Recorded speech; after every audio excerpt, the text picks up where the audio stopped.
Welcome to another St. Pete by Night revamped production. The following is rated for mature audiences and may contain graphic themes that will be distressing to some viewers.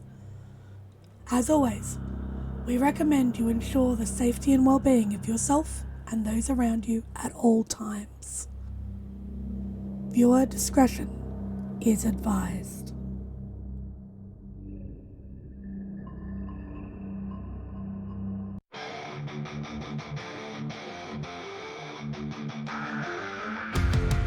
In the heart of night, we rise from shadows, howling at the moon, igniting our battles, cleansing Gaia of an endless fight, until our final days we will fight. Thanks, man, we stand united as one.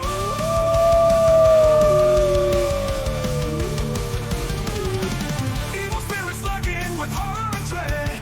Little light leads us where the brave dare tread. Glory and honor, wisdom in our hand. Together we rise, take our final stand.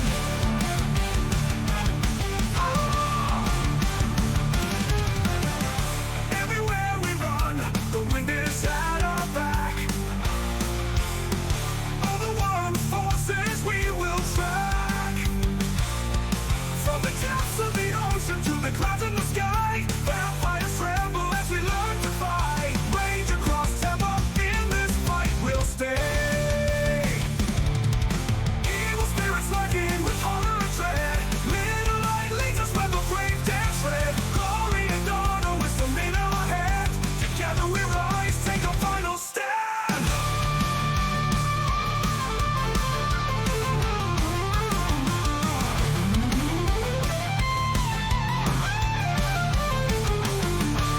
Rage across Tampa, in this fight we'll stay.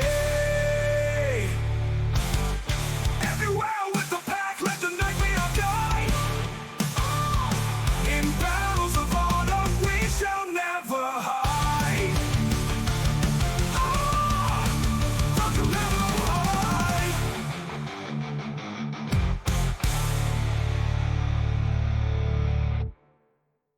Good evening and welcome to the St. Pete by Night Entertainment Network. St. Petersburg by Night is a World of Darkness role-playing community originating in St. Petersburg, Florida. My name is Kent, also known as Misha Kent on all social media, and I will be your storyteller tonight.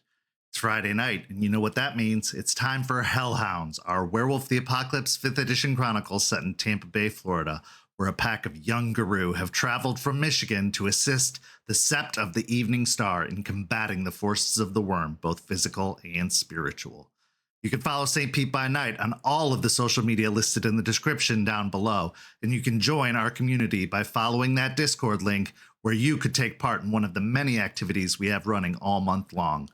We are now offering for players to run or play in 20th Anniversary or Chronicles of Darkness games as well, so head on over and join our community today. Now, let's introduce our players.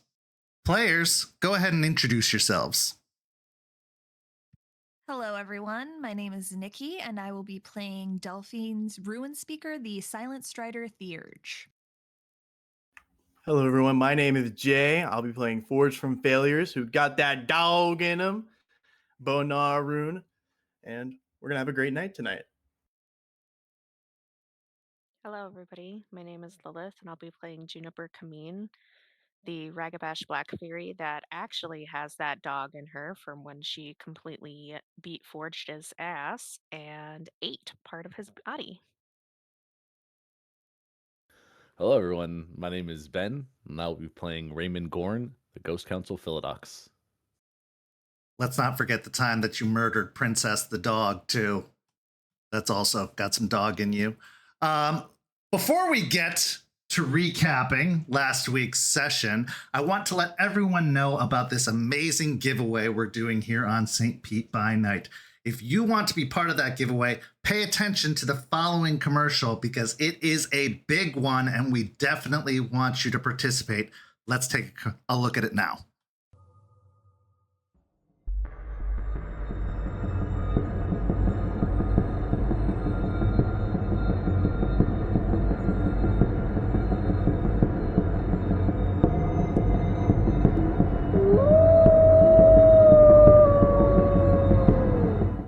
You read that right. It is our first ever giveaway, and what better time to have a giveaway than the spooky season? My name is Kent, and I'm the founder of St. Pete by Night and the storyteller of both Rage Across Tampa and Hounds, and it's time for our Halloween giveaway. So let's get into the details about this giveaway because it is a big one and you're going to want to participate. First, let's take a look at the prizes. Our grand prize winner is in for a Werewolf starter pack, and that comes with a Werewolf the Apocalypse 5th edition core rulebook, a character journal, a full dice set necessary to play the game, and a handmade crocheted dice bag courtesy of our friends over at Chromatic Creations. And if you aren't selected for the grand prize, don't worry because you are in for a great runner-up prize. 3 of our runner-ups will receive a full dice set necessary to play any World of Darkness game and a handmade crocheted dice bag courtesy of Chromatic Creations. So those bags you see on the screen, one of them could be yours if you're a runner-up in this contest. So you're probably asking yourself, how do I enter? Well, there's many ways you can enter into this contest, including visiting St. Pete by Night on YouTube, submitting a video about your favorite Tampaverse character, joining our Discord on the link down below, following St. Pete by Night on Instagram, commenting on the Instagram photos, and following St. Pete by Night on TikTok. But wait, there's more. You could also submit a TikTok about your favorite Tampaverse character. Follow St. Pete by Night on Blue Sky. Like, repost, or reply to our Blue Sky posts. Share a post using one of the hashtags St. Pete by Night, Rage Across Tampa, Tampaverse, or SPbN Halloween.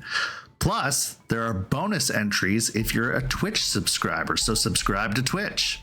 But of course, it wouldn't be a giveaway without the important legal jargon, so let's get to the important stuff. The giveaway runs October 7th through November 1st, 2025. You must be 18 or older and a US resident to enter. Winners are chosen at random through Gleam and announced on YouTube and our social media. The contest is free to enter, no purchase necessary, and it's not sponsored or endorsed by YouTube, Instagram, TikTok, or Blue Sky. See full terms and rules with the link in the description.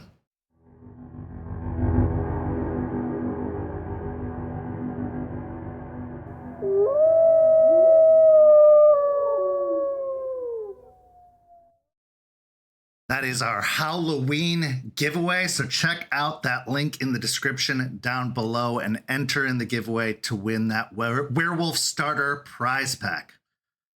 Players, let's get everyone caught up on where we are now. Last week, we saw Juniper call upon the pack patron Ember looking for a little bit of guidance and advice, but what she got may have been a little spicier, a little bit more unexpected. We then saw Forged go to see his baby mama, Lila, and try to talk with her, inform her in the best way possible about the risks that were posed and that she would be safe. But it may have backfired as Lila ended up making an unexpected trip to Michigan instead, fleeing the area after hearing and seeing all of Forged's apprehension and fear. Then Delphine and Charles ventured out to one of the abandoned hive spots where the mushroom people have been growing, the infected have been growing literally from the ground, and they were able to take a dirt sample for further testing. They also had a good mentor-mentee conversation, although Delphine continues to be confronted by truths she is not quite ready to face. Speaking of that, then there's Raymond, who went to visit his friend Jordan. Jordan, who has been losing weight, but also feeding themselves, as Raymond came to find out when he discovered a near-dead body in the closet, drained of almost all of their life until they woke up suddenly, only to be put down and buried by Raymond. And then we saw the pack convene to have their first official meeting discussing where they're going from here and what their plans are for taking on the assignment from the Sept. And surprisingly, it was a very productive meeting, a first for this pack. Maybe there are many, many more to come. But with that being said, let's get to our first scene of tonight's story. Raymond, after seeing the state of Jordan, after seeing his continued decaying, but also getting a glimpse of hope when it seems the real Jordan finally broke through the facade, pleading, begging, suffering, you have a renewed sense of purpose. Something has to be done for Jordan. He has to be cured. He has to be fixed. And a while ago, Ember dropped a vague hint that there was an answer to your problem. You have yet to correspond with Ember again since. In fact, you've sought out the advice of some of the elders of the Sept. But now, in this desperate hour, you reach out to Ember. Heading to a remote part of the woods, how are you going to call upon the spirit?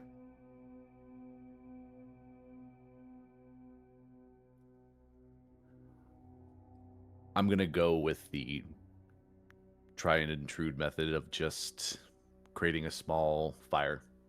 I'm going to actually spend the time to make a pit and clear brush, set up a little fire, and as I'm doing it, just thinking the entire time about that answer that I need. Go ahead and give me an intelligence and survival to see how good of a fire you build.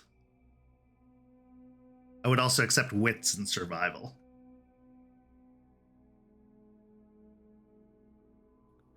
What rage would I be at? I would say you're probably at a steady 2 right now, considering everything that happened with Jordan.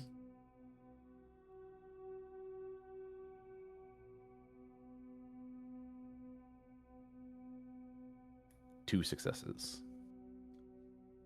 As you build a small fire out in the woods, you have done a good job of clearing the brush, but it takes some time to get the fire going. You try to build certain structures, and some of them collapse before the kindling catches, but eventually you do manage to stoke up a pretty solid-sized fire burning. As you stare into the flames, nothing happens.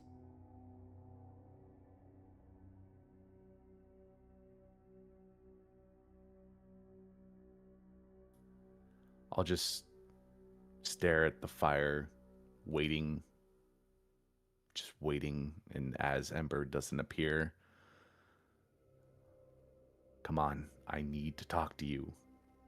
Please, I need you to show up. Give me a charisma and persuasion, or a manipulation and persuasion, depending on what your intention is.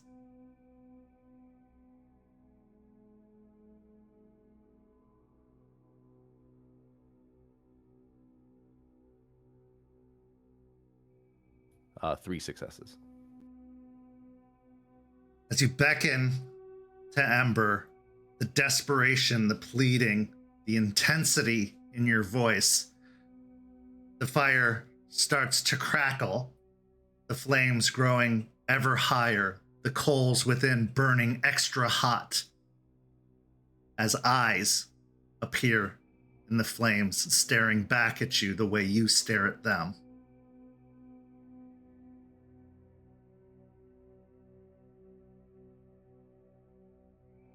You rang?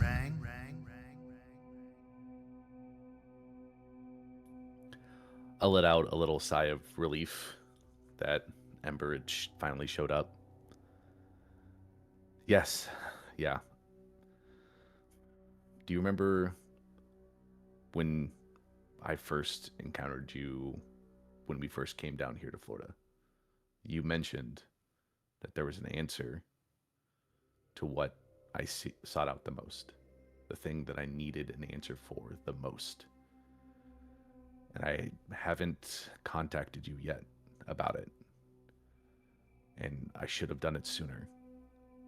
But now I really need answers. I need help. Of course I remember, Raymond. How could I forget? But I'm curious. Why the apprehension? Why did you wait so long?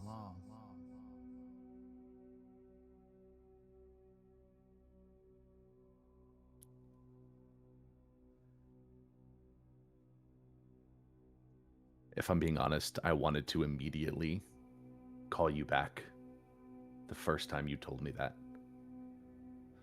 But I waited.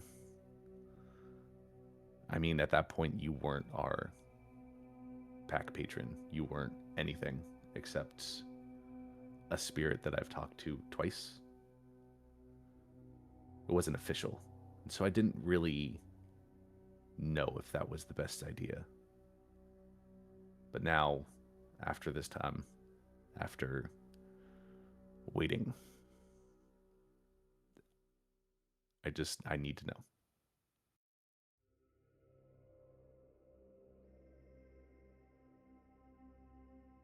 I think we both know, Raymond, that we claimed each other all the way back up in hell.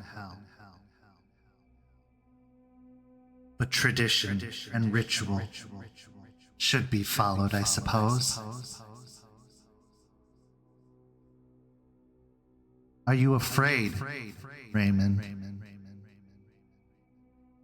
Are you afraid of what the truth might bring?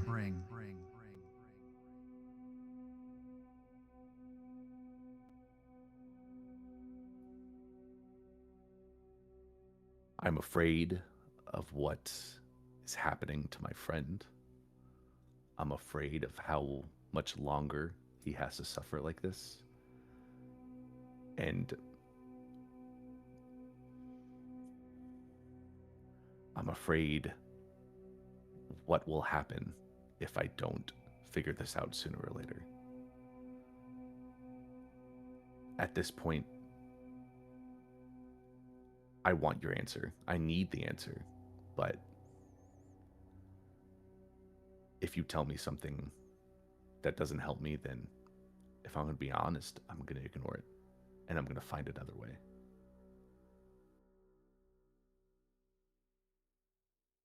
Is it determination or is it pride?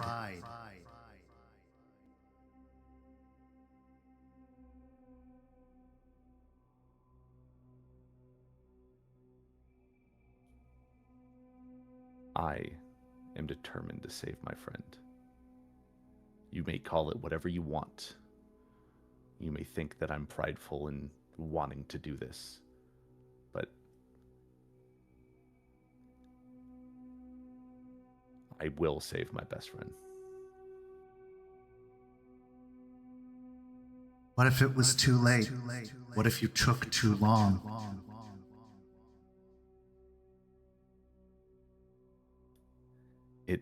It can't be too late, because I saw him still in there. I saw him fighting. I've taken a while. I didn't know who to ask, what questions to ask. But Jordan's still there, and I can still save him.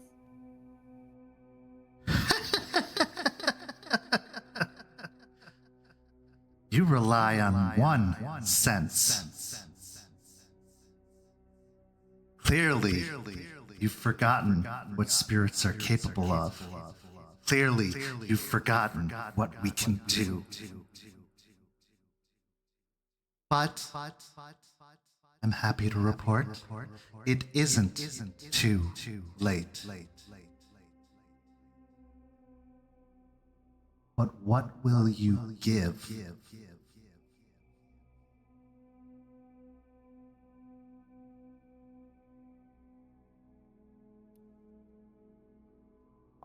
I'm willing to give and do anything to save him. It's what I've been trying to do for the past year.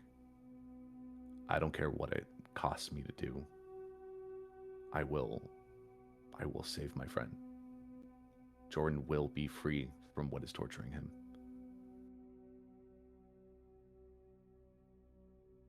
I wouldn't be so hasty, Raymond. You don't know the price.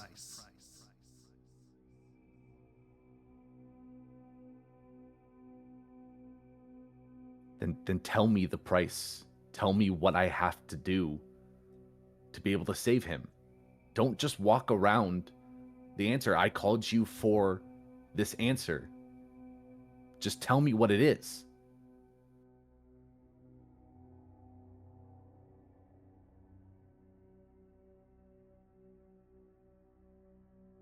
The claws have dug in deep, very deep. Perhaps an especially potent banishment could work. But what will be left behind? What will remain? So much damage has been done. They are so frail, body and spirit. Their mind has been broken time and time again.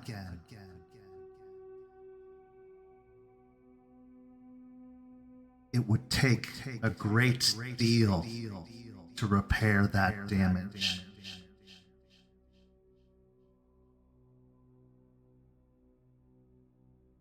What does a parasite need most?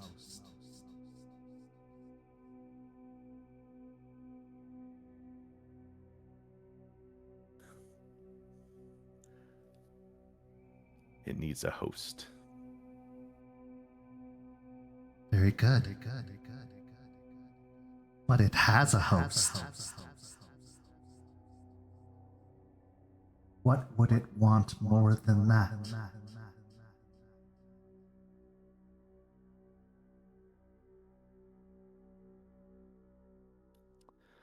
A healthier host.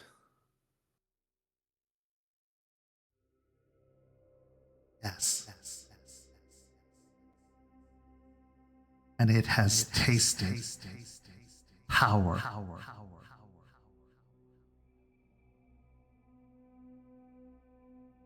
It doesn't just want a healthier host.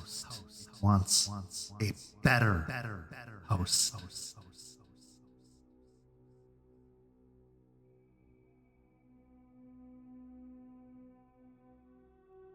But question is, which host will it be?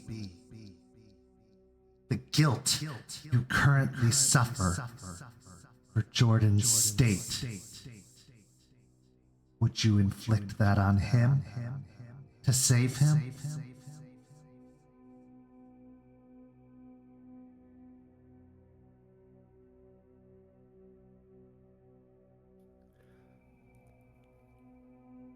I'll stare at the fire, thinking.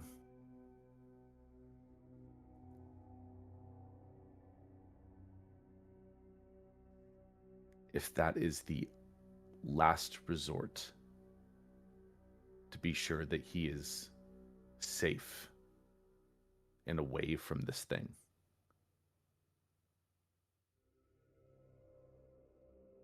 if I can banish this bane from Jordan with a powerful banishment, if I were to take this thing, if that's what you're implying, and switch hosts, let the parasite move, I'm, like you said, a better host. I'm stronger right now than Jordan. I'm more healthy.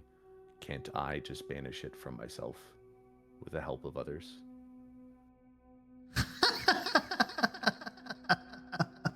No, Raymond. It is sacrifice. You are giving of your spirit to repair his. For he is broken. He is beaten, and there is very little left that remains of him. You want to fix him, you have to lose. Or someone has to lose.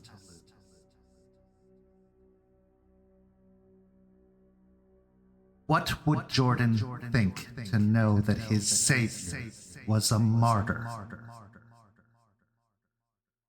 Can he carry that burden? The burden you've carried all this time?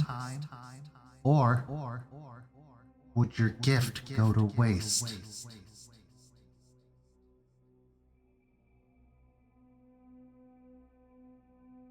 And just summon another parasite instead.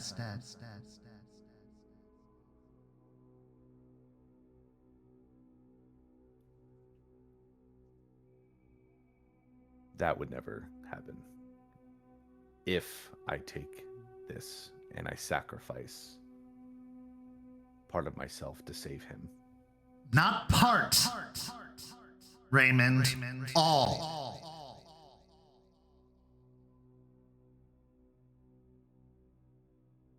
It has devoured Jordan's spirit.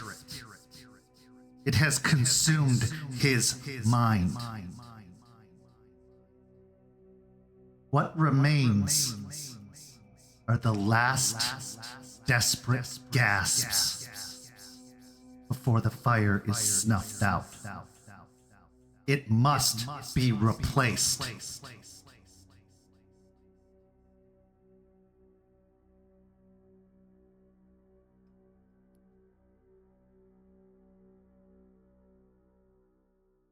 If the fire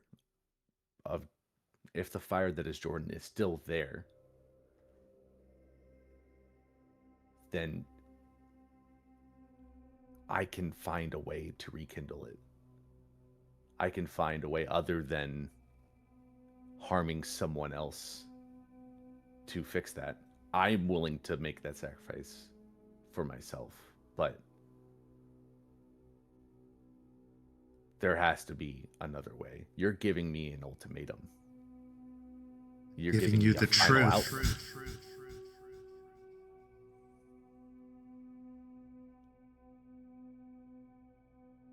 I don't know if you truly are. What do I have to lose, Raymond? Other than you.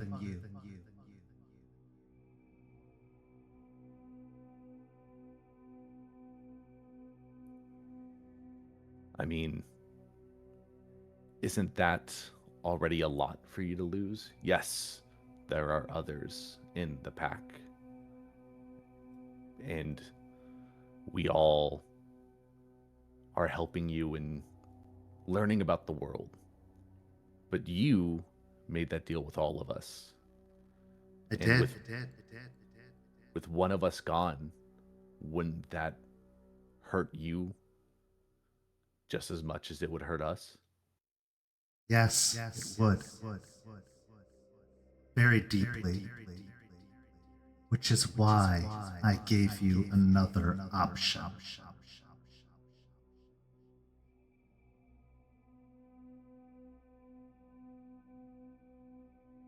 I'll tell you this. Your spirit is strong, as is your mind. Therefore, you carry the weight of what had happened. Jordan is not Guru. And even after all is done, he won't be Guru. He'll be just a man. A man who watched his best friend die for him.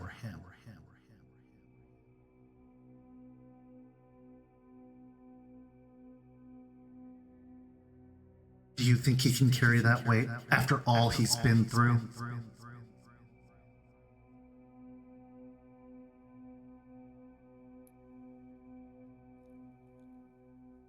I'm going to bite my lip and just stay silent because I don't want to answer that question. because I don't like the answer to it.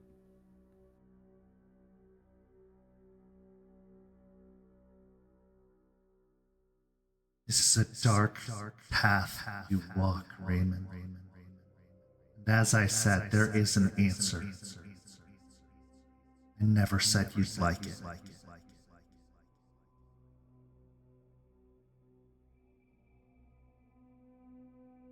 You can try the banishment, and maybe you'll succeed, but what will be left behind is a husk. It has already consumed him. At least a great deal. And what you will get after it is done is barely better than what you have now.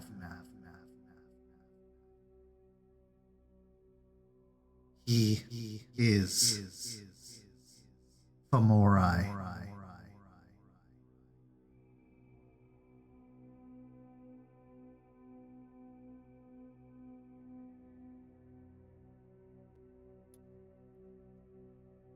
I mean, you are right about one thing. You are correct.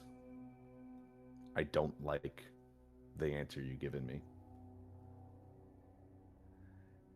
And if I go through this with this banishment and parts of him are gone, I will, even if you say that there's no way that it will happen, that there's no hope, I will find a way to restore what was lost. Stubbornness, pride,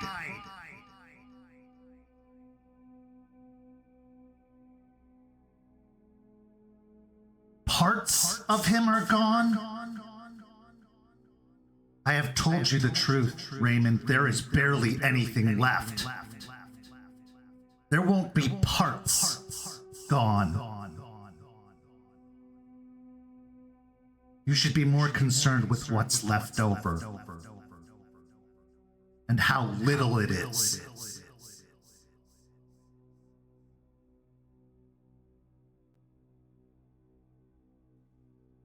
But at least there's still something. For you, let's add selfishness to the list. What about him? What life is that?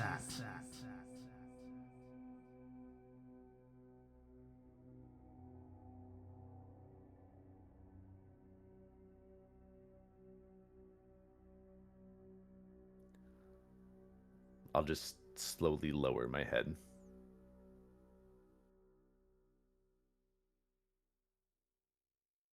If you want him back, you can have him back, but another must take his place. That is the only way.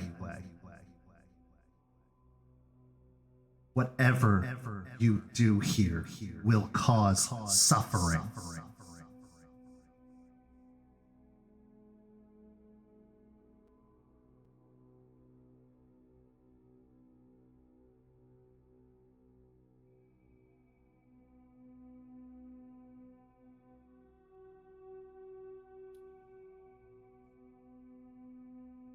Then I guess if push comes to shove, I'll be the one to suffer.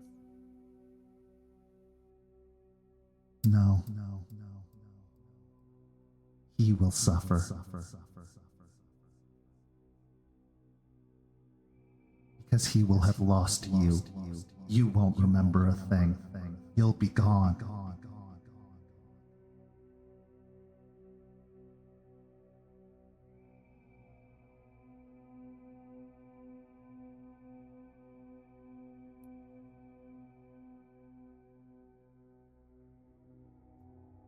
You know what? Just like I said at the beginning, if I didn't like your answer, then I'm not going to listen to it.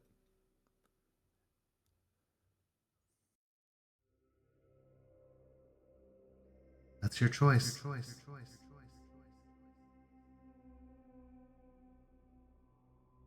But you won't find another. And the longer you wait, the less of him there will be.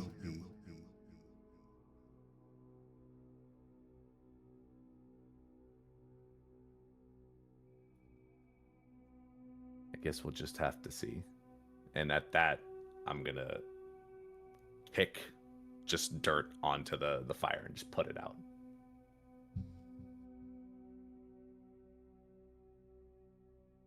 As you kick the dirt onto the fire, the flames disappear, leaving just smoke rising.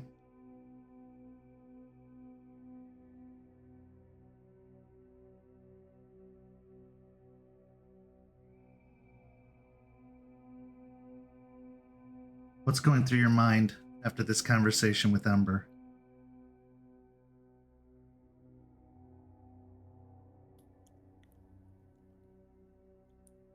I wanted a better answer. I was hoping that what they had to tell me was worth all the time I put it off. And what I got was not what I wanted. It's an answer. And I have said and stated multiple times that I'm willing to do anything to save Jordan. And I still stand by that. If this is the last option, I'll do it. But Jordan's already suffered enough. And if I do this, then I succeed in my goal, but at what cost?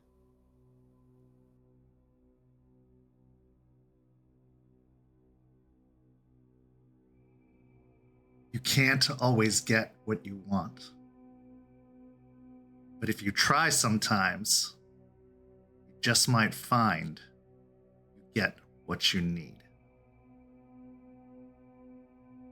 We transition now to our next scene.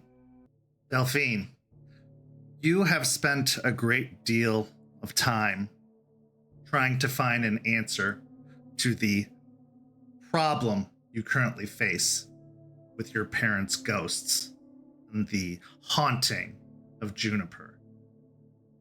You went to the site of the crime, the burned out ashes of your former home, where you were confronted by these spirits. And what did they ask for?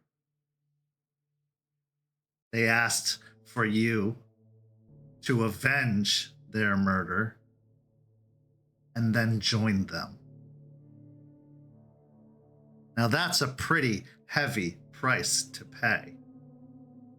So you have been desperately looking for another solution, at least when you were of right mind to do so. Let's find out if you're in the right mind today. Roll me a wits and streetwise. Still at rage 2 or? Yes.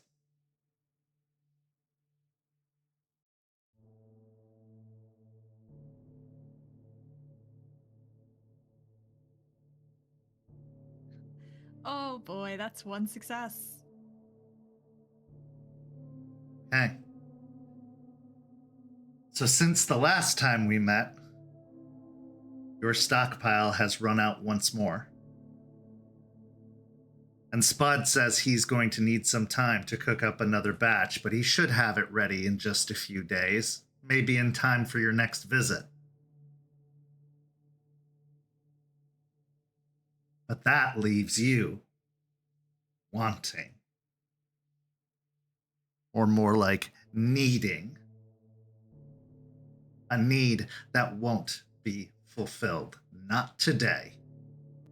Even as you enter into the law offices of Pelfrey and Weiss, attorneys at law, going to meet with the Ghost Council elder you were recommended by Artie, Anna, Eyes of the Sea Pelfrey. Now, you have spent some time in these law offices, working on getting that whole will issue resolved, but you've never had to deal with the named partner directly before. Aspen has been a great assistant. You've worked with a couple of other office workers and legal aides, but never Anna Pelfrey until today. The question is, can you focus enough to get any kind of answer? So as you walk in to the corner office, you find Anna Pelfrey sat behind the desk, her graying blonde hair tied back, dressed very professionally. Go ahead and describe how you would appear as you enter into this meeting. Delphine would have made a point to at least shower and brush her hair, probably stopped by the pack house on the way from the cairn where she's been staying. She probably made an effort to wear some clean clothes.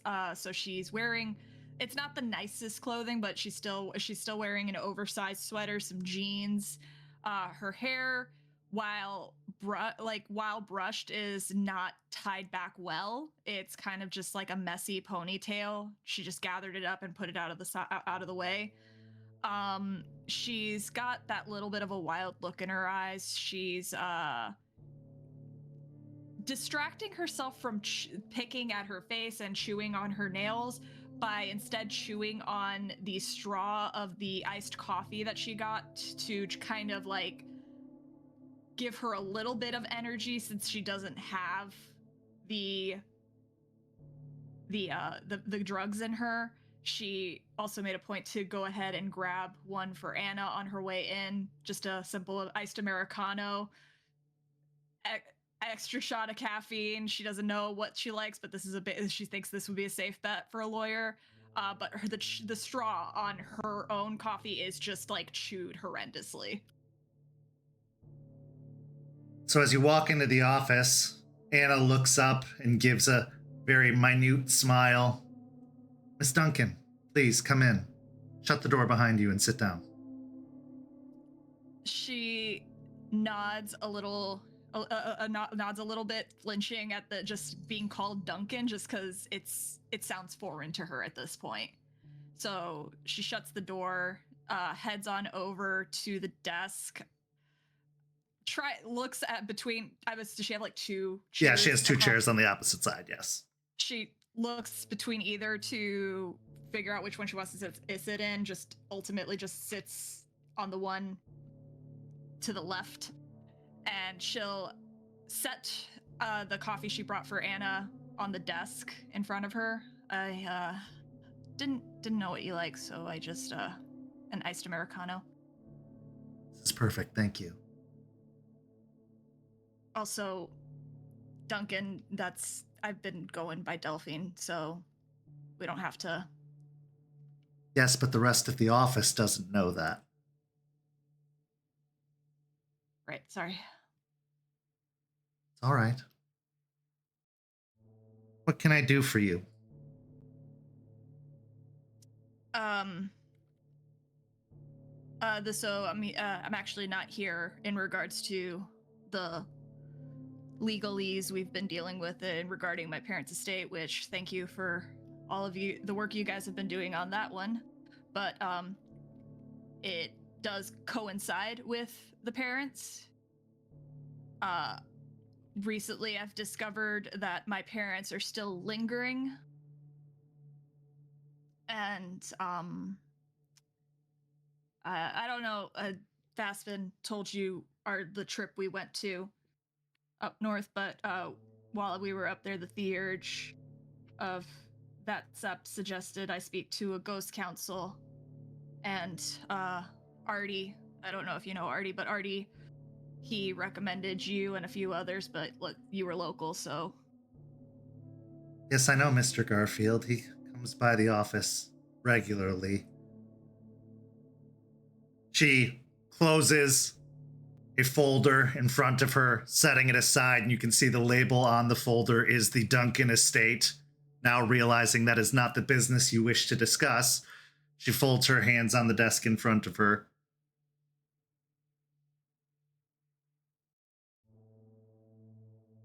Lingering spirits. Lingering specifically on one of my packmates who is the reason they are dead. See. Well, perhaps you can give me the full picture, the entire story from your perspective. That can give me some insight as to where to begin. Oh, boy. Well, I ran away from home, before I joined up with the Hellsept. My parents were trying to, that doesn't matter. But, I went to when I got to the Hellsept, eventually Juniper came around, and some lady that my parents worked with showed up at the saloon, asked about me by my real name, and Juniper asked me if I knew anything about that name, and I lied. I said I didn't because I thought that I thought they were trying to track me down, and I didn't need them poking around, especially around the Sept. But ultimately, that led to Juniper, she claims that my parents had something to do with her family being murdered.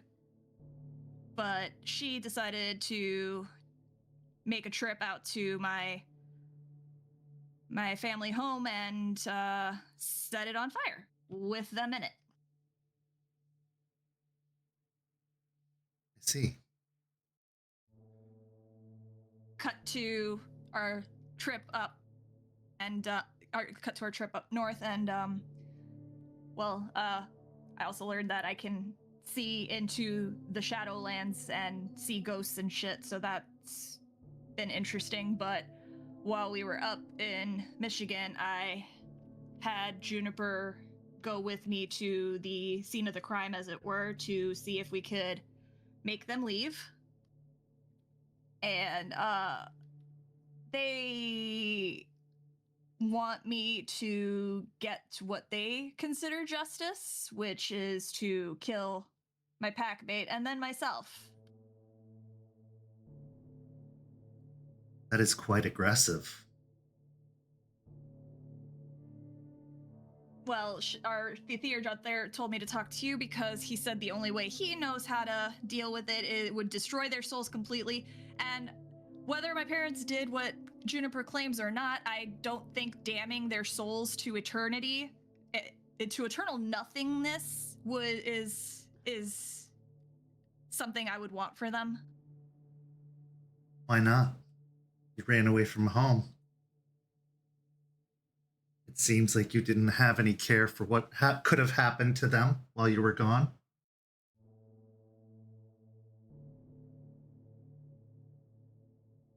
I mean, just because I ran away from home doesn't mean I want them to suffer, whether it be in this life or the next. But you being away from home did cause suffering. The loss of a child is pain.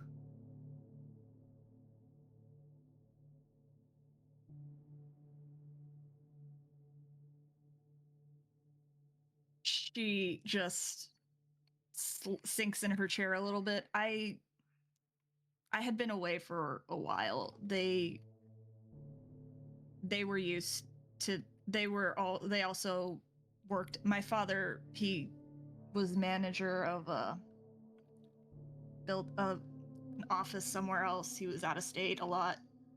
They traveled for work. It's just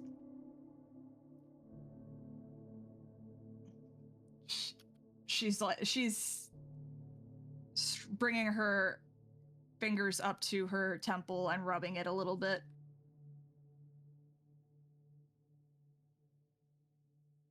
I didn't know them, and therefore I cannot speak to their intentions, their feelings, the type of people they were.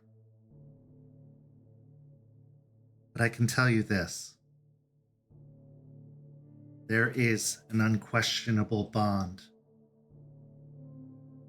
between parents and their children, even if they don't show it.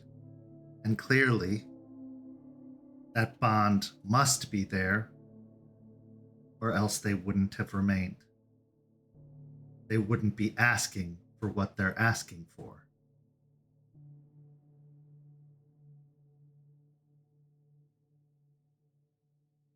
Then I should do them the kindness of not destroying their fucking souls. Pardon my French. Maybe. If that's what you want.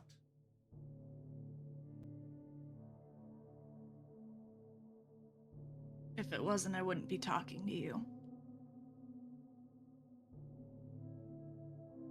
Very true.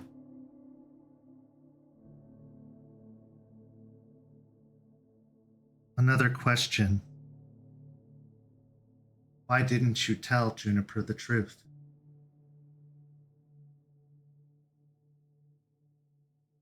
I didn't want them knowing where I was.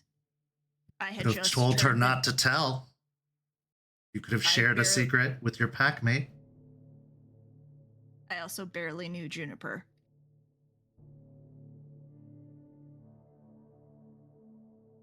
So you didn't trust her. Not with that. I didn't need people. I was already getting the third degree about how I live my life from the SEP leadership up in Michigan. I didn't need it from my pack. I can relate to that.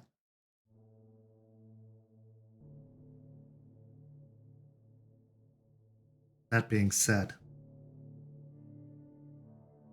there are some possible solutions to your problem that don't require you to murder your packmate and yourself.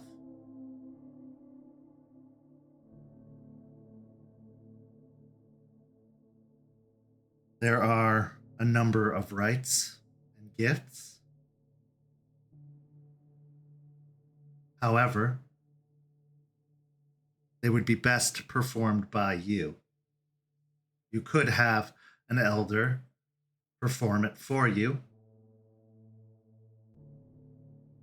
but it would be akin to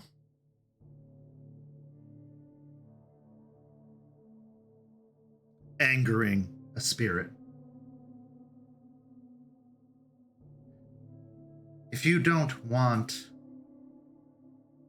your parents' spirits to be destroyed, you could send them away, detach them from Juniper, but that would be a temporary measure, or they could one day return.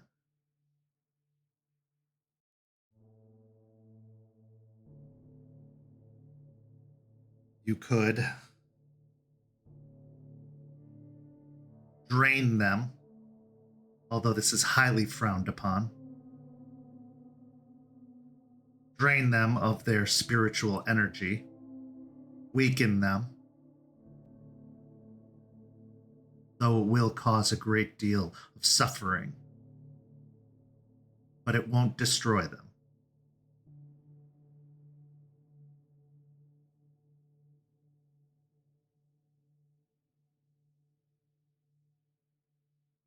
Or you could bind them into a talon or a talisman.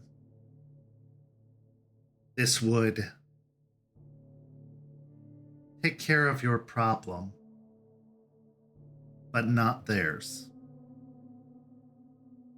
They would effectively be contained, trapped. And they'd be stuck. Yes.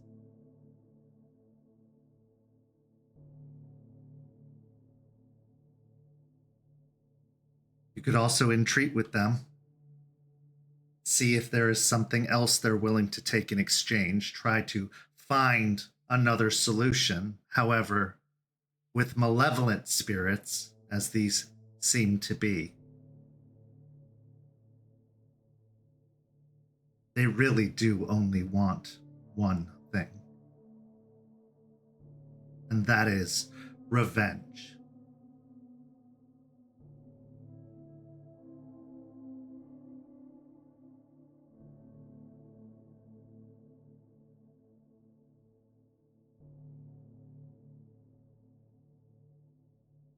So what I'm hearing is there is no real ideal solution from my standpoint, at least. The entire situation is far from ideal. They are wraiths. They are bound to this place by a series of items known as fetters or people, which Juniper and yourself appear to be.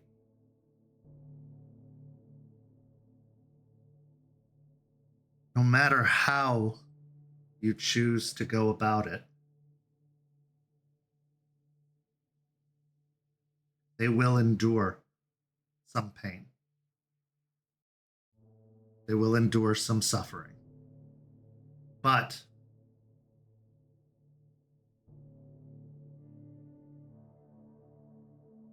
the question is, which matters more to you, the living or the dead?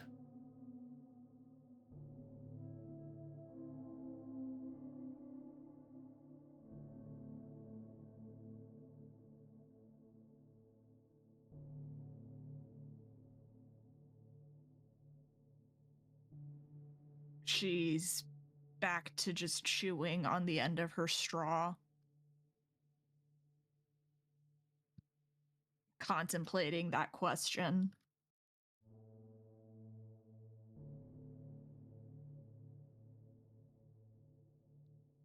I guess I just don't have that answer yet. Fortunately, you have time.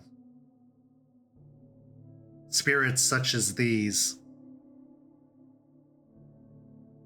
they're willing to wait as long as it takes.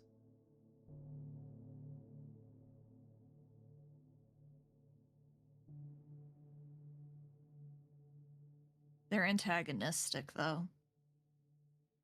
I would suspect so, as malevolent as their intentions are.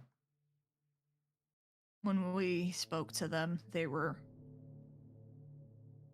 trying to push both mine and Juniper's buttons, and seemed to be working more against Juniper. I'm used to my parents, but they were definitely cutting deep.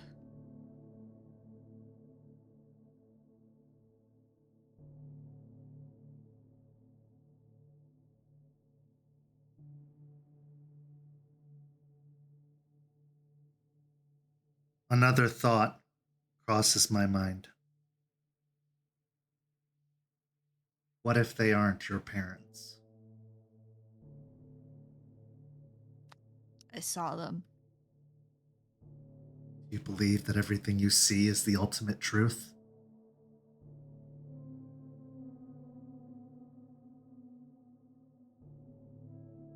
You should know better as a theurge.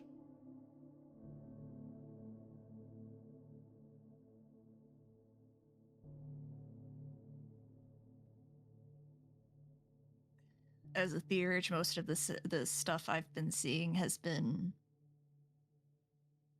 god awful. I get visions. I literally see dead people. I accidentally can shunt us into the Shadowlands without even thinking of it. Yes, that is quite a very unique talent. Most who end up in the Shadowlands do so by mistake. They are very rare to return. I fear the horned serpent didn't get to you in time and Owl swooped you away. If it wasn't for Eliza, we probably wouldn't have gotten back. Indeed.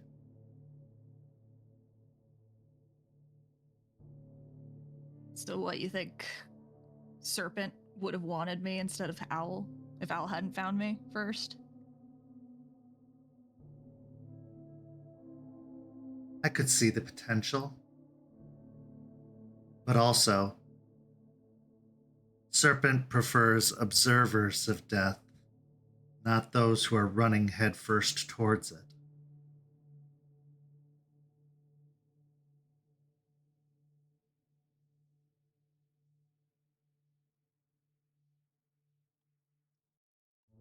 She scoffs. It's funny, my mom, the last time I saw her alive, was saying that I was killing myself. And now I literally am dealing with death every day. Yes, you would have been one of ours.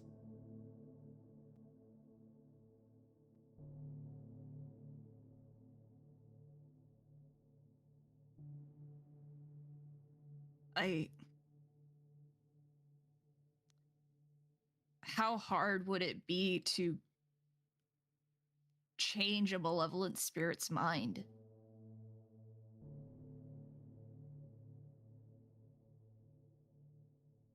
It's difficult, but not impossible. Spirits do still have a sense of self. They do still have an awareness. And they do have the ability to be influenced. In fact, another option that strikes me is the ability to command a spirit, to give it direct orders. However, depending on the power of that spirit, they can refuse.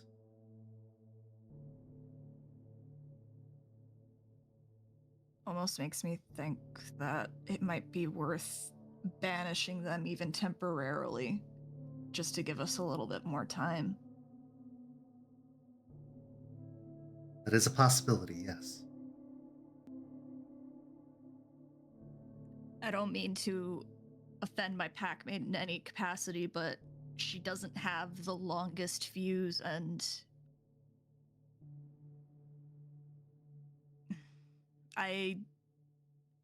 Angry Guru getting antagonized consistently doesn't seem like it's good for the first tenet of the litany.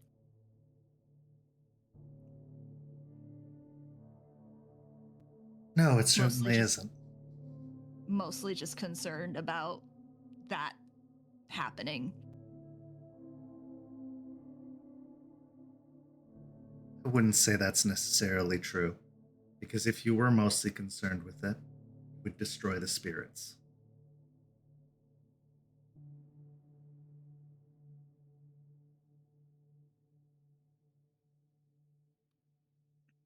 That's not an option for me at this time. Respect if there's that. if I can take other alternatives first, I will. Even if they're just band-aids for until we can come up with a more permanent solution. Very well. Then I would recommend attempting to command them to move on. And if that fails, I would banish them. But make no mistake, banishment is temporary. But it buys us time. How much time, I can't say. Depends on how powerful the spirit is.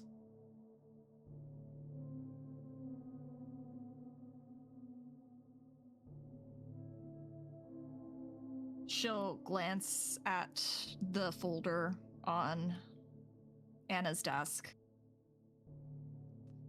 Is that settled yet? Because I hear things are...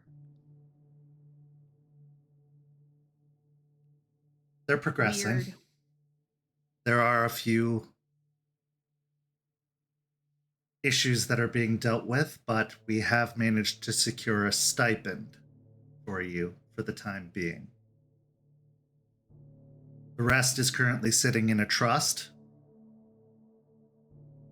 but until we can remand control of that trust to you, we will only be able to afford you the stipend. What's preventing the trust to being released to me? Is it the leeches? I know that they're the ones running that law office.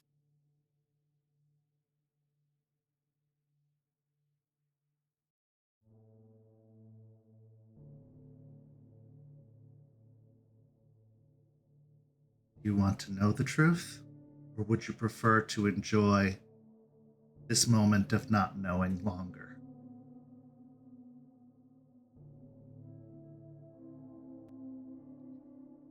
Are you saying that? Are you implying that they put stipulations in the will? Yes.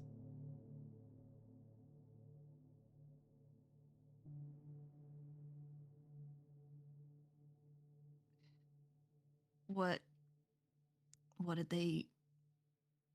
What were the stipulations?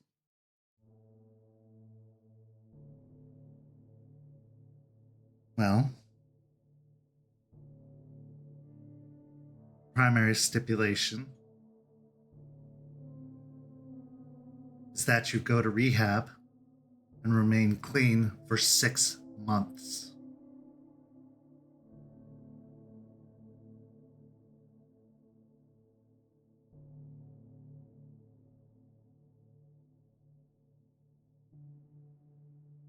You said primary. Did. That implies there's other stipulations.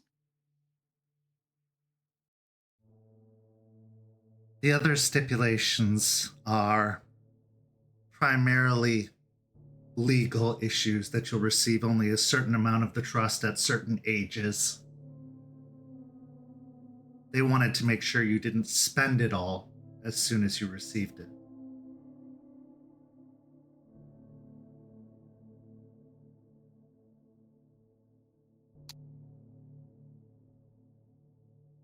Gotta give them credit. They were shrewd to the very end. You say shrewd. I say conservative, yes. But this also shows a certain amount of care. They wanted to make sure you could live your life comfortably. They wanted to make sure you were taken care of for a long time, based off of what is written here.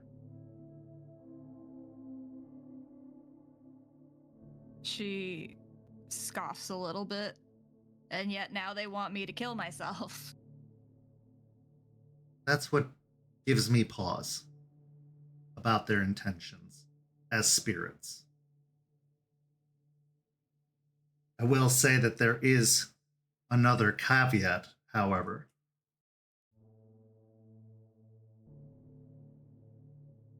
What's that? If you do not complete the first task within 2 years of their death, the money goes away to the second trustee. I was their only child. Who the hell is this? Who's the second trustee? We had no, there was no other family. It's a holding company represented by Ballard, Anderson, and Bateman.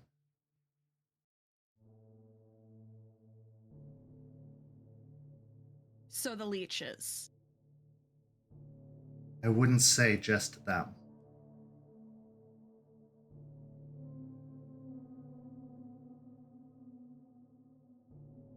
Pentax. Based off of the way that this is worded and the company that it is going to, yes.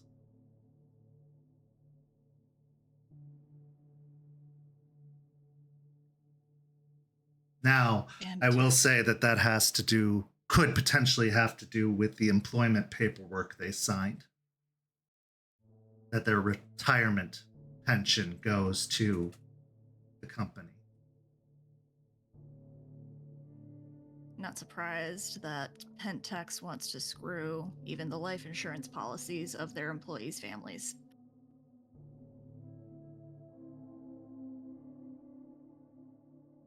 There are very few things that surprise me when it comes to Pentex.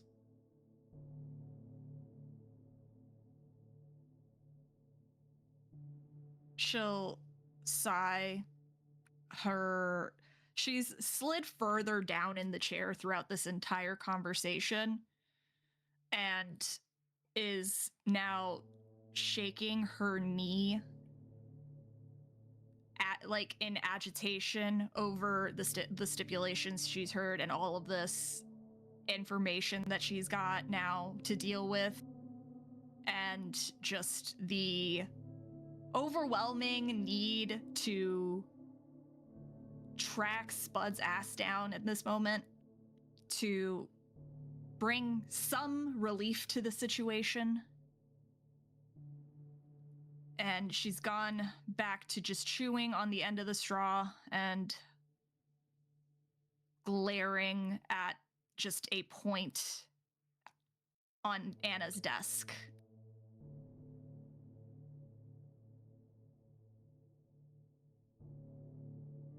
I know this isn't the result you were hoping for.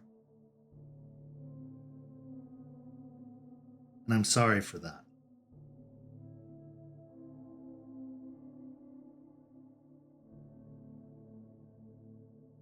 We will keep fighting on your behalf as a favor to Aspen.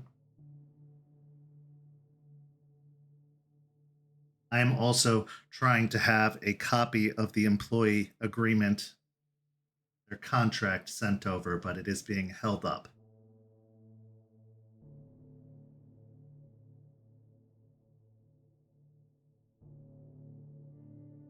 She'll nod and try to sit, like straighten herself up in the chair. It's fine. Wasn't expecting it to be easy. Not when I found out that they were leeches. And after I learned all this stuff about Pentex. But the spirit stuff you've said, that's helpful. At least got something to work on in that regard. Yes, but be sure that you are prepared. For if the rituals and rites fail, it will only make them more malevolent. And the interference you're experiencing now will be nothing compared to what is to come.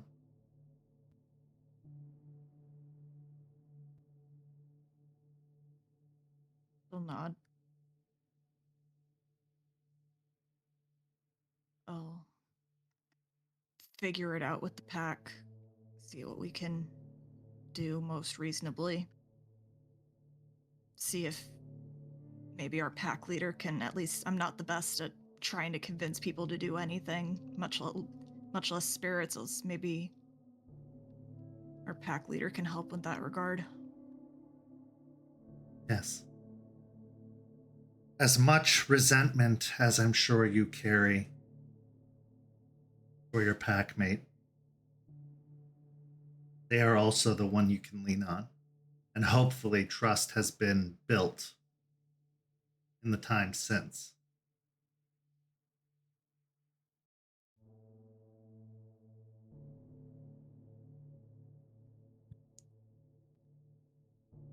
We're working on it. But she just sighs a little bit. It's rough. You don't always have to like them.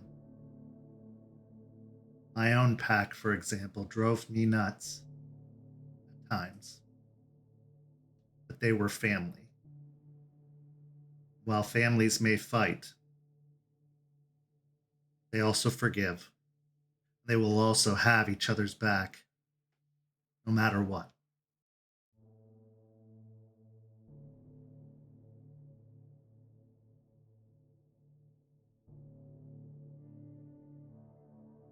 She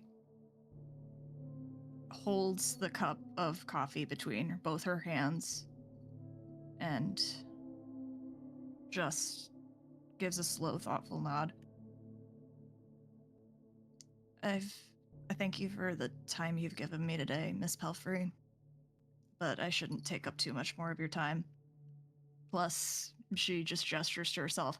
I'm not the best look when it comes to clientele. It's all right. Feel free to seek me out again and to bring your pack leader, a fellow brother of mine, out for a conversation. Perhaps I can assist further. He'll definitely want to meet you. He's been wanting to speak to another ghost council. Yes. Very well. Miss Ruin Speaker. Don't forget, there is a light at the end of the tunnel, but you have to open up your eyes to see it. Otherwise, it will always remain dark.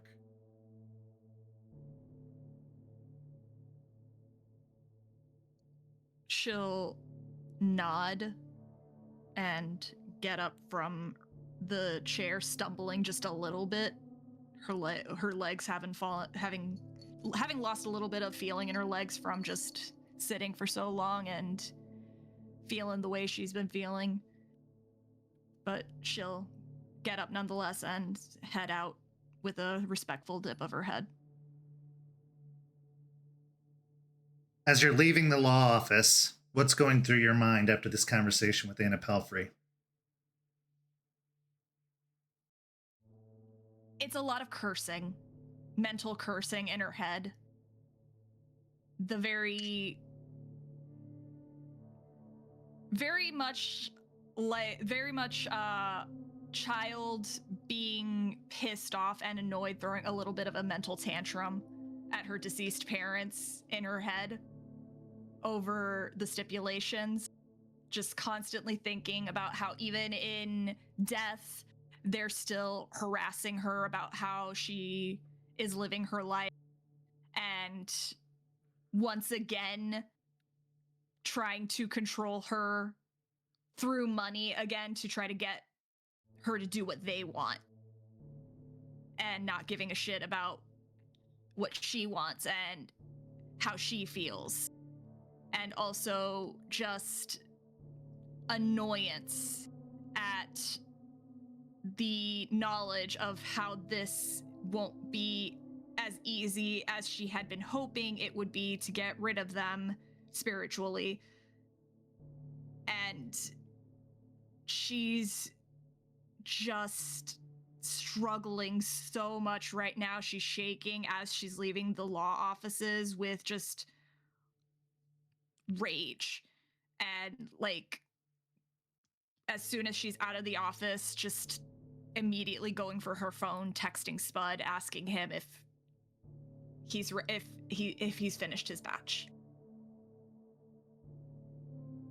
The response you receive is, it'll be ready in a couple days. Hang tight.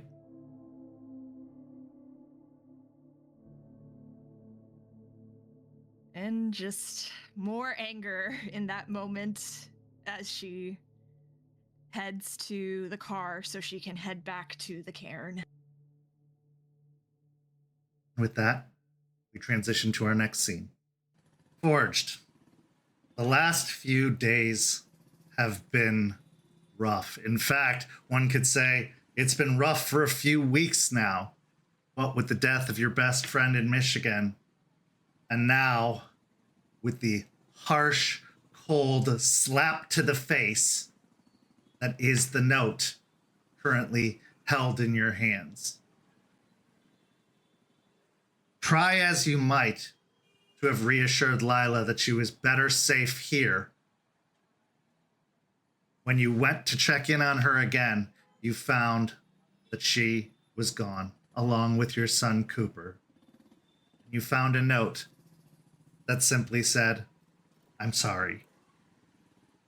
Any attempts to call or text in the time since have gone unanswered, leaving you wondering, leaving you hurting, leaving you maybe a little angry, but mostly leaving you embarrassed and ashamed. You knew that wasn't your best self, that you were vulnerable, exposed. And maybe if you'd just been a little more confident, she would have stayed. As you walk through the streets of Ybor City, occasionally bringing up the note to reread it again before crumpling it up and shoving it in your pocket, you also think back to the instructions you were given by Artie.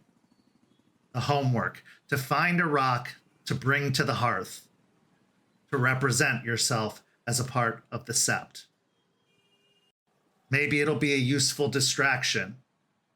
Besides, this is your place. And even though you've been told that the castle is now off limits, something that you still don't necessarily agree with or enjoy, what's going through your mind? A lot of it is Forge trying to actively not think of anything right now because there's just the lingering bitter feeling kind of bubbling with that inside of him. The anger that he feels is mainly actually not towards her at all, but towards himself for thinking that, for being such an idiot, for trusting and trying to, be better in that regard, trying to inform her of everything. Clearly that was the wrong choice. That should have just lied and just kept things going. It would have been fine. And, the little bit of coping, trying to convince himself that, this is what he wanted the whole time, not to have this responsibility, have this problem, and now it's out of his hair finally. So he should be happy. He should enjoy himself and, just find this dumb rock to bring back to the sept and call it a day, and then he can go back to doing whatever. He's kind of being heavily distracted, just not really seemingly being able to find anything or focus. As you wander into one of the many parking lots that line Ybor's main street just off the main drag, you look around on the ground, looking at the parking barriers, looking for a big hunk of concrete. Because you are a bone gnawer after all, why not have something that represents the city to represent you? Roll me a wits and investigation. All right. How much rage am I at? Definitely 2.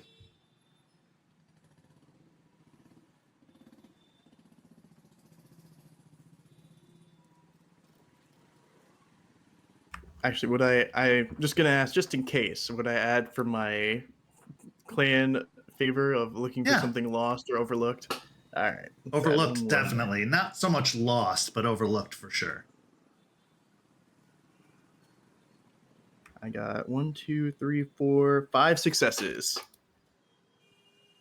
As you're looking around the parking lot, kicking up some of the loose rocks and stones, your eyes tracing over the area, out of the corner of your eye, across the street, at the edge of an alleyway, you see 5 individuals gathered. They look like they're maybe a range of 16 to 19 years old, wearing hoodies and baggy jeans, some with rips in them,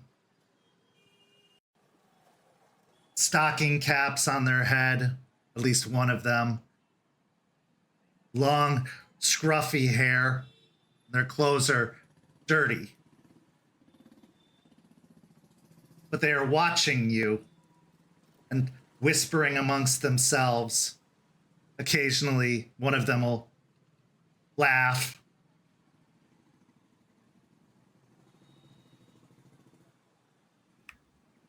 Seeing them in the distance, kind of especially laughing, kind of feeling a bit pissed off, he'll make himself look a bit bigger as he looks over and kind of starts walking their direction. As he says, he'll say out loud, "If there's something funny, enjoying yourself? What's so funny?" Give me a manipulation and intimidation.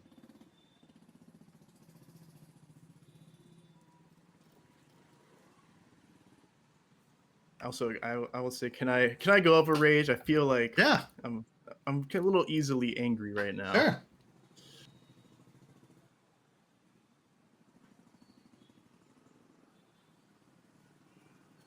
That is 2 successes. With 2 successes, as you try to kind of bulk up, calling out to them as you start to walk in their direction, they just take you in, looking you over, and the one in the front, the one in the center of the group, who looks like they're about 18 years old, wearing a tank top and baggy jeans that go down, almost obscuring their shoes, has a little bit of a scruff on their chin, the early signs of a incoming facial hair, and a mop of dirty brown hair atop their head. We don't have the problem. Seems like you do.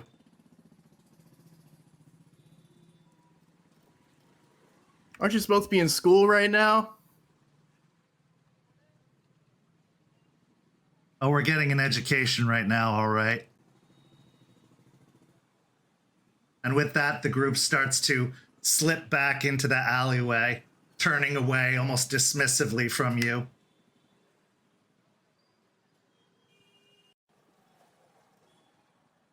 Kind of just, there's the moment where he thinks he should do something more. Maybe that he should teach them a lesson, but he just thinks about, I imagine all he thinks about right now is just like the disappointed or the angry face of his pack, and especially of Aspen probably lecturing him about something, as he'll just angrily sigh, as he'll just say, it's just kind of like say more a little bit under his breath, like, yeah, y'all better walk away, as he turns his back towards them and continues looking around. As you go to turn away from in the alley, you hear, "Whatever, deadbeat." Roll me a composure and resolve.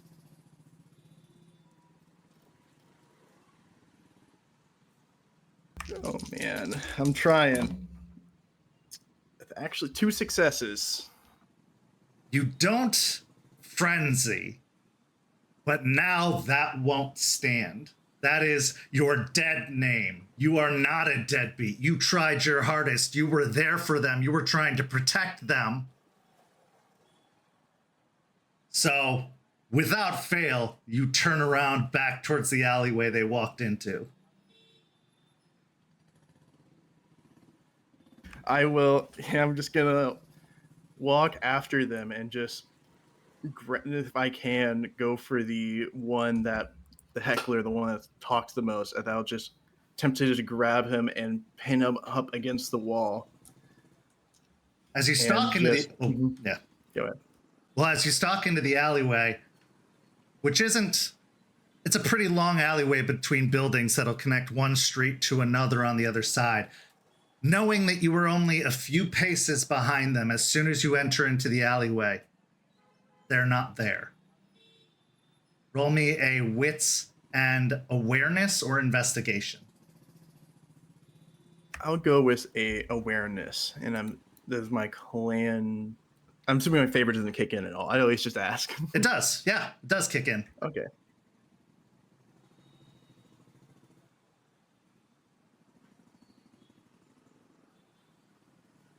That is 5 with a crit. Looking down the alleyway, expecting to see 5 punk-ass teenagers walking away from you, you don't see anyone. Instead, what you see is a dumpster. The lid popped open, and rats around the base of the dumpster, sniffing and pawing.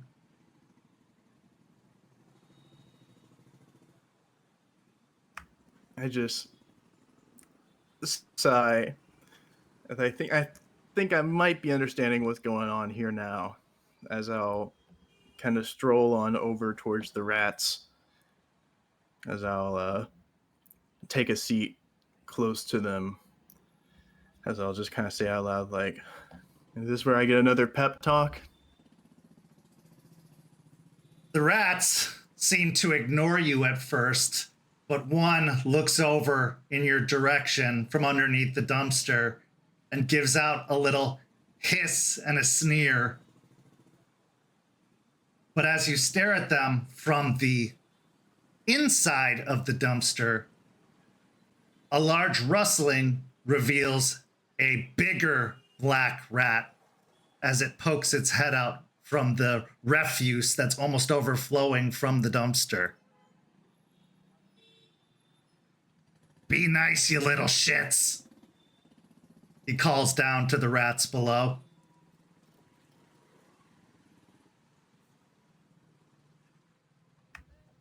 I guess.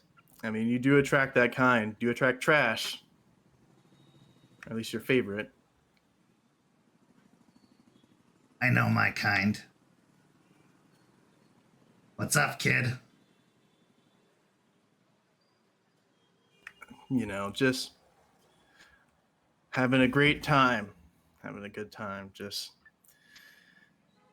you know, finally got that, you know, kid out of my hair so I can focus on doing my shit. No problems now. I'll just lean against the wall. Who the fuck are you trying to convince? I'm not trying to convince anyone, man. Look, I'm feeling a little bothered by it, but it's what I wanted, right? I was really talking about it before and bothered by the whole thing going on, worrying about it, but now it's out of my hair. So, hey, I mean, I tried. But your hair's not out of it. I mean, a few nights of drinking my worries away, maybe fix it. Man, at least finding something else to worry about.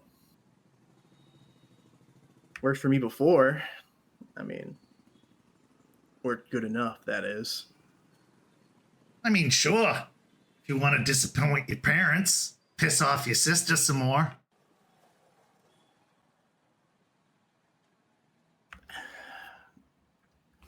Man, how did I have a feeling you would know about that? I guess that's your whole fucking business, but like, I don't know. I mean, I did my best. I did the right thing, you know, what, be honest and be vulnerable, blah blah blah, do all that shit, and good things supposed to happen, right? Well, we saw how that played out. This is just a bunch of bullshit, so whatever. I mean, Is that your best? Or did you let the fear in? Was that really your best? Because if that's your best, we're all fucked. I mean, from what I understand, we've been fucked for a while now, but I mean, Yeah, look. You're supposed to change that, kid. You're supposed to fight to make it unfucked. But instead, you can cower and shake your knees and convince no one that they're safe.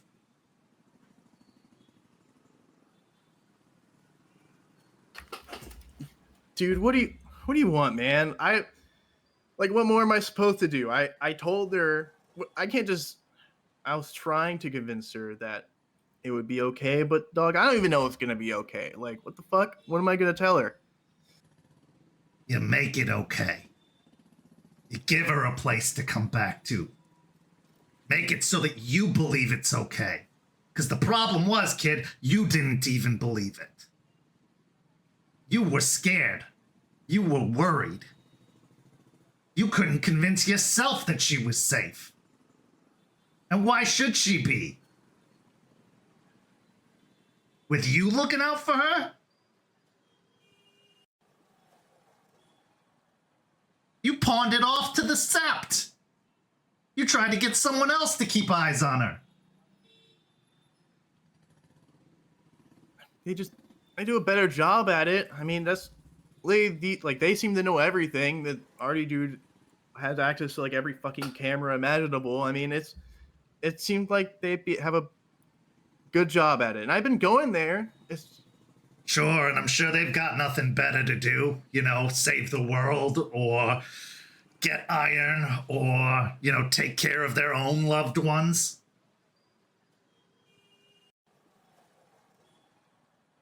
Look, we already did the iron deal, so it's not like they have to worry about that anymore. And look, dude, I tried.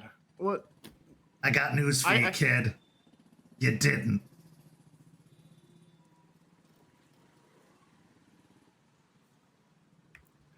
He just kind of leans forward now, just tapping his foot onto the ground rapidly, just clearly just very agitated right now, as he'll just stand up and look over to Rat. So what am I supposed to do then? Huh? What big idea, what big pep talk you got prepared for me right now? Am I supposed to track her down, find her, run over to her, and be her Prince Charming, tell her everything's gonna be all right, single-handedly defeat all the bad guys? Like, what the fuck am I supposed to do? I tried. It went fucking shit. So what now? What's the plan? Make it all right. Do the work. Create a place that she can be safe in. Convince yourself by doing it. Or do nothing. And she can be up there and you can be down here. You don't believe it, kid. You didn't believe it then, you don't believe it now. You know how dangerous this place is, but guess what? Your friend got killed up there.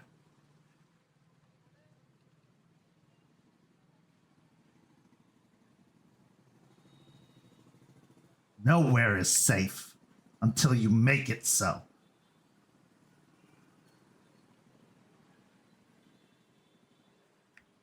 Man, I'm just one dude, man. I'm like, I know I have all this shit and I can. I mean, yeah, but there's also the others too, kid. You don't think they want a safe place? They just need someone to point the arrow. Someone to lead the charge. Someone to make them realize how dire things are. So that they don't also lose their loved ones. Because everybody's got somebody they want to stay safe. Not just you.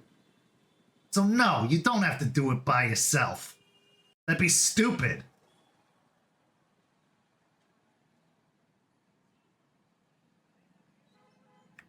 Oh my God, I'm just tired, man.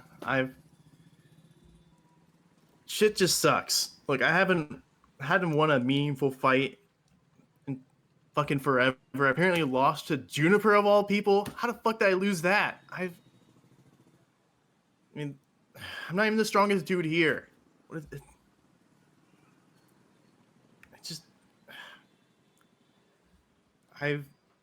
That's all I've known, you know, myself to be, is the strongest fucking dude in the room. And yet I'm not even the top 3 strongest people here.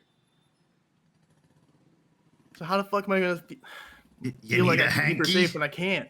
You need a tissue for those big feelings? Oh man, fuck you, dude. Get stronger. Get better. And go out there and get a fight you can win.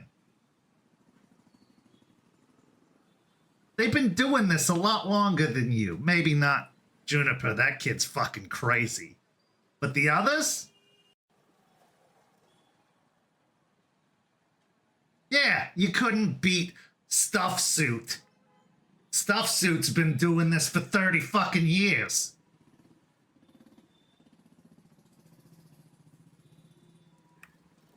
It's not. I mean, dude's lucky. Dude's lucky he got born into all that shit and can do all this mighty fucking power bullshit. I mean, if I had 30 years, I'd be unstoppable too. I'd be like, I've already probably fixed all these damn problems. But Yeah, I'm sure you'd look good in a suit too. With no personality. You think that guy goes clubbing? Hardly. more correctly, didn't you not even graduate high school or some shit like that?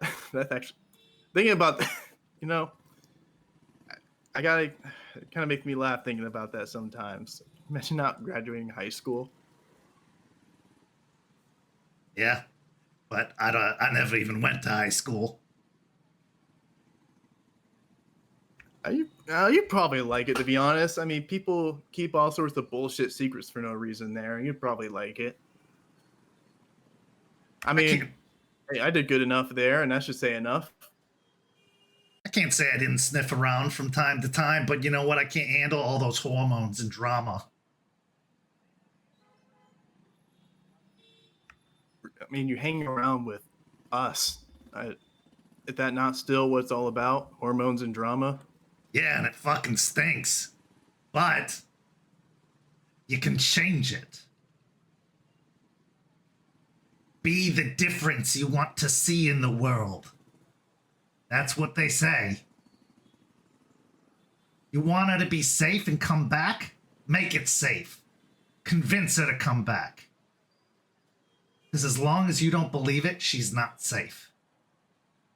As long as you're questioning, she's not safe. Fuck, as long as you're questioning, you're not safe. You almost walked into an alley outnumbered, thinking you're hot shit, not knowing what you're facing.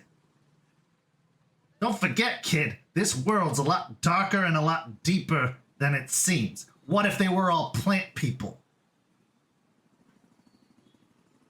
You did so well against the last one, getting yourself almost blown up.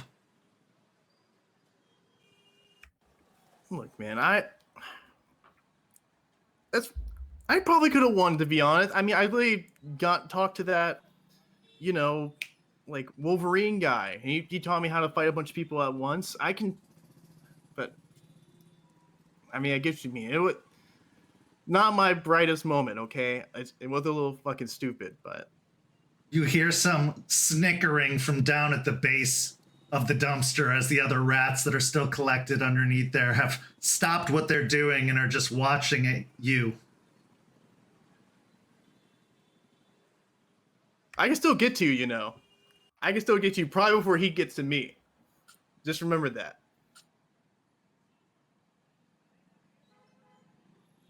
Listen, all jokes aside, all fuckery aside, you gotta commit to the bit. That bit being Guru, being a savior of the world. If you're half in, you're half out. And the half of you that's out is vulnerable.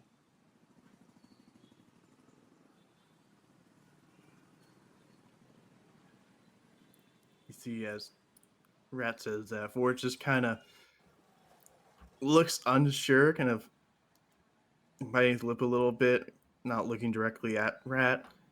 He kind of thinks to himself, like, you know, can he be that guy? You know, not quite sure he could ever be that guy. I mean, he's always just been, you know, deadbeat, been Forged. He's always been the guy that wasn't about that, who was just an asshole.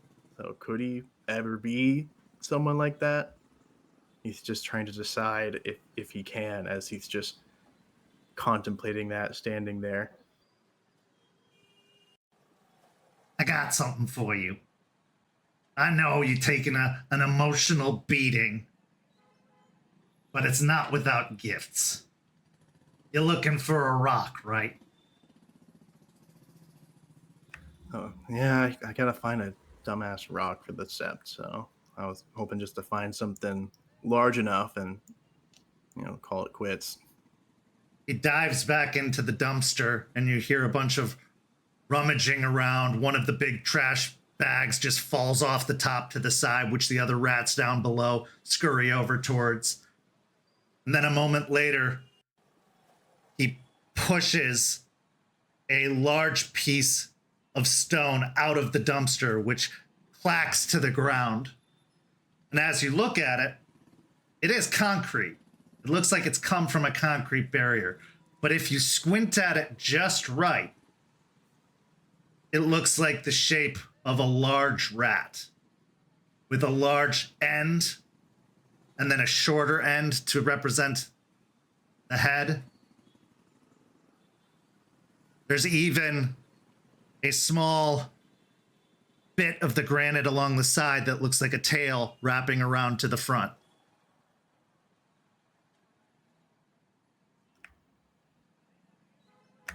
So you sure you just didn't want this for yourself? As Forge would actually, while he threw it out, he was actually also giving a cursory glance over the trash bag, seeing if someone threw away anything he might wanted to grab, before kind of catching his attention to that and picking it up and observing it, kind of looking it over. It's my gift to you.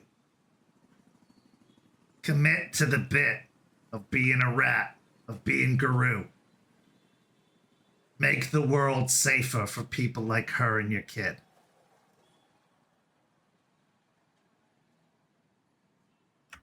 But the whole, what do you say, fake it till you make it kind of thing of, if I just pretend long enough that I'm some fucking hero, that I maybe might eventually become one.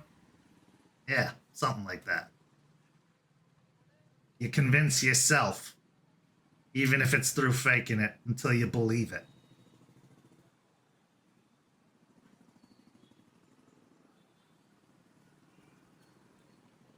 He contemplates that for a moment, actually genuinely in a serious manner, before realizing, kind of just nodding to that and saying, well, as long, maybe give it a shot for a little bit. I mean, as long as they don't end up like Charles or some shit with no personality, if I can at least still be myself, I ain't gonna be saving, damsels in distress unless they got some, big ass titties. Trust me, nothing's gonna strip that sterling personality of yours. You'll you have a smirk with that, as he'll try and pocket the piece of stone or the concrete he has, and he'll walk on over to Rat, and he'll offer a little fist up, as he'll say, you may be an asshole and you smell like shit, but you at least know how to, make me feel a little better. Takes one to know one, kiddo. And he fist bumps you.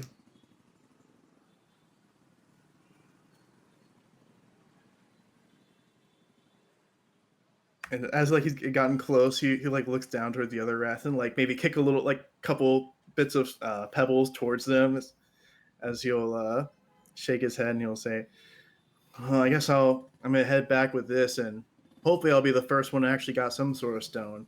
I can brag over about the others, but hopefully this shit with the plant bullshit will go over easy. Seems like we actually have a decent plan with it. You got this. Like you said, fake it till you make it.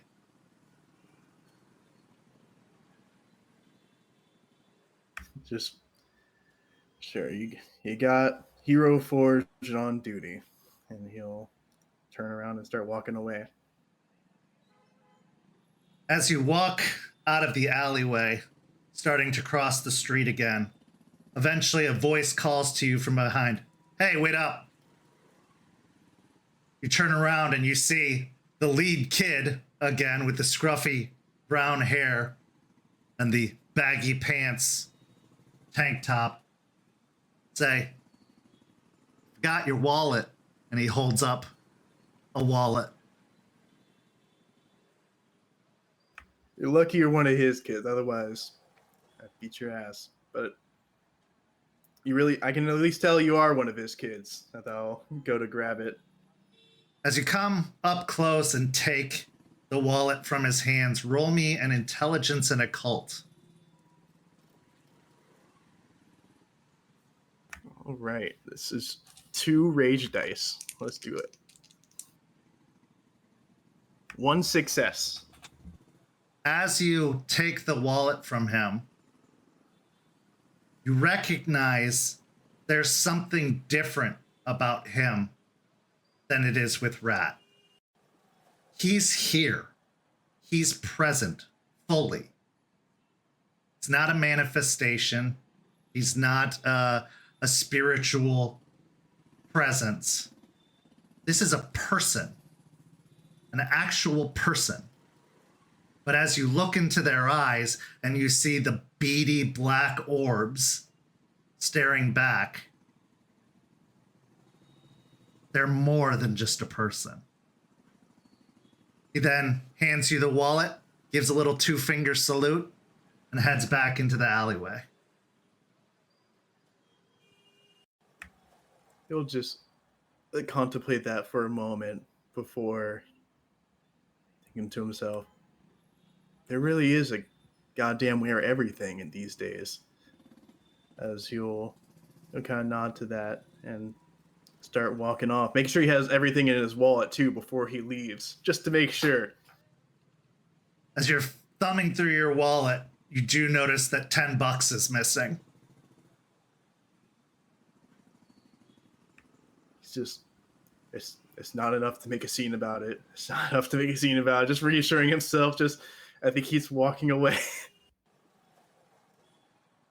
As you head off, going back to head home, your new one prize of this heavy concrete stone in your hand. We transition now to our final scene of the first half of tonight's story. Juniper, it's been about a week since when the assault was supposed to take place. Stakes hasn't returned and you've heard no hide nor hair from up in Michigan. Try as you might, knowing that nothing runs on time necessarily or nothing goes exactly as planned, you can't help but feel that panic start to claw at your stomach in the back of your mind. It's been distracting, to say the least, and every impulse in you has wanted to go find out what was going on, to run up to Michigan, but you were told not to. She made you promise not to. One day at work, you receive a text message from Artie, who says he wants to meet with you as soon as possible. So you make arrangements to meet up at the same coffee shop that he has been known to frequent. And as dusk hits, you arrive at the coffee shop. Looking in through the windows from the street, you can see that it is sparsely populated. There's the barista, there's a couple of customers interspersed between tables, but at the far, far back, where Artie's table is, there's no one else. Artie sits there with his laptop open, and as you observe him, he's looking a little rougher around the edges. He's got bags under his eyes, his shirt's untucked, top couple of buttons are undone, and he's feverishly typing at the computer as you observe him from outside the front door. What's going through your mind as you prepare for this meeting? Well, and now I'm concerned for Artie, as well as everything else that I've been dealing with.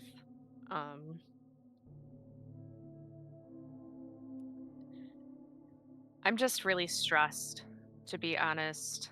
My conversation with Ember didn't go how I thought it was, and now I feel so much weight on my shoulders regarding the pack and everything and getting my own shit together and getting my head on straight. And yeah, I am panicking at this point about stakes and about everybody else in the Hell Sept. But if we're going to be honest, mostly about stakes. Um, all of this stress and agitation is making some of my more not so great urges uh, stronger, and resisting that has also been a bitch and a half. So even with the training sessions with Charles and helping out at the Sept and keeping my mind busy and working and keeping an eye on the pack members, I'm still like a little ball of restlessness and impatience.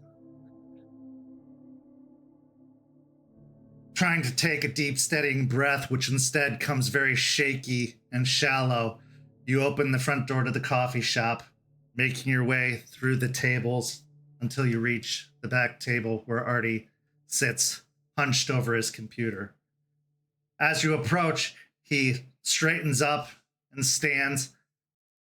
Hey, good to see you. Thanks for meeting me. I have a quick question. As I walk up, is there any reflection of whatever's he's doing on his laptop in the window? No, it's actually pointed towards the back of the room where there is no window, so you can't see a reflection, you can just see the glow. Okay, I just wanted to ask.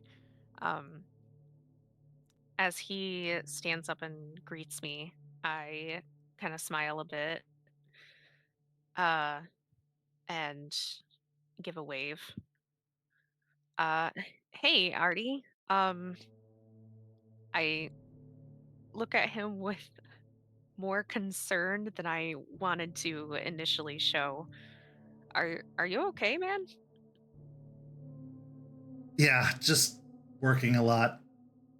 Here, have a seat. I got you the same drink as last time. Oh, thank you. It was actually pretty good, so I appreciate that. And I will sit down and kind of awkwardly tense my hands a few times before like rubbing them on my legs and trying to relax.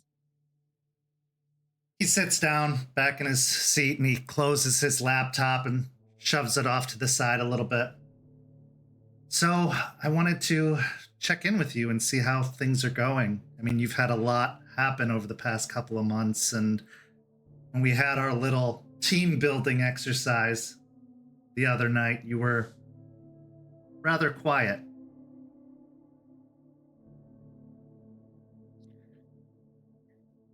My posture and face kind of turns a little sheepish, and I look around a bit before coming back to his face. Yeah, I was very focused in practicing the if you have nothing nice to say, don't say anything at all. He lets out a soft chuckle and nods his head. Yeah, I get that. There have been so many times where I've bit back what I wanted to say, so I can totally relate to you there. But there's a time and place when you don't fight back. And I want you to know when we're all together like that, you can speak your mind. Maybe choose your words carefully. Don't try to be, baiting or overly aggressive, but you should still say what you want to say. You have a voice here. In the Sept, in the cairn, with your pack. You can talk. what you have to say, what you're feeling, what you're going through is important. And I know that trust comes hard for you, vulnerability even more so. But if you want to receive it, you need to give it too.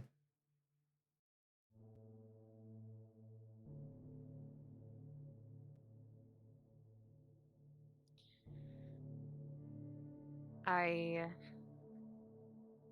take a moment to take a sip of my drink as I stew on his words a little bit. And as I put the cup back down, I nod my head. I mean, I'm honestly trying. Um, and just letting everyone say what they needed to without trying to defend myself or immediately react felt like it was like I was being vulnerable. I And respect it that. was just, yeah. Um, like another problem is that the only things that I have to talk about with other pack members are things that I've already had conversations about, and it just ends up in the same loop over and over and over again of insanity. So, Why do you think that is?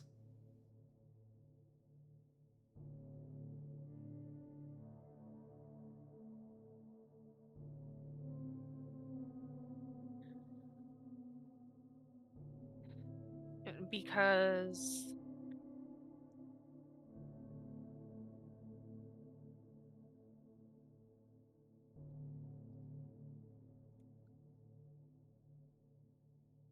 I pause again and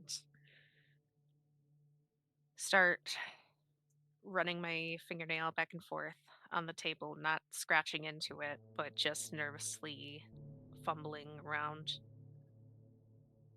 It's okay if you don't know.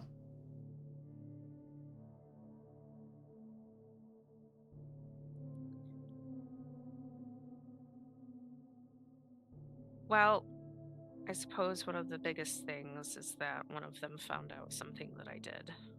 And I don't know how they found out, but they refused to believe that some of the people that were closest to them did horrible things to the people that were closest to me. Delphine's And parents. yes. Like I said, I still don't even know how she found out. So it's just a big whole situation now. And now they're psychotic ghosts that are telling her to kill herself and me. Well, I'm definitely not the authority to ask on all of that, but what I can tell you is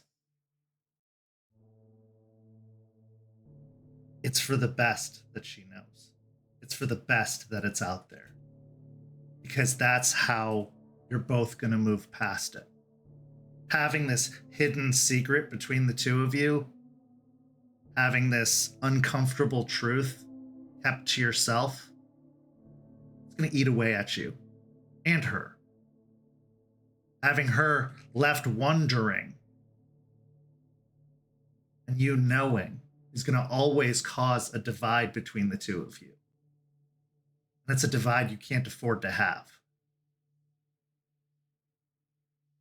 I mostly just wish I could have been the one to tell her myself when I was ready. Because You- now that she'd found out some other way, it just has left the situation even more awful, and the conversation always devolves into her being like, well, you don't know my parents killed your family. And I'm like, nope, they definitely did. My entire life has been filled with, your parents being the direct cause of my family's strife and suffering. Instead of, talking about how to deal with the race and everything. So, yeah. You can relate to that, can't you? You had to find out a hard truth about your dad. And while it came with some benefits with Jester and your family growing, the man you grew up with was not the man you knew. The man who raised you had a secret of his own. Doesn't mean he loved you any less, doesn't mean he wasn't your father or someone who cared for you. But he had a dark past. Very dark past. And if you don't think he was involved in ruining a few lives of his own, you're deluding yourself. You don't get to be that in the mafia without ruining a few lives.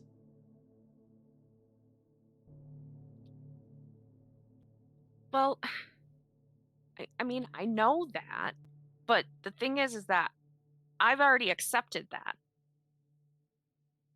Like, I've already accepted that about him. I'm not just like living in some delusion where I think that the information that was like laid out point blank in front of me is all a lie. Because it was laid out point blank in front of you. Also, she's not you. You're tough, Juniper. You've gained this hard outer shell through experience and trauma, through a life lived differently. Delphine doesn't do that.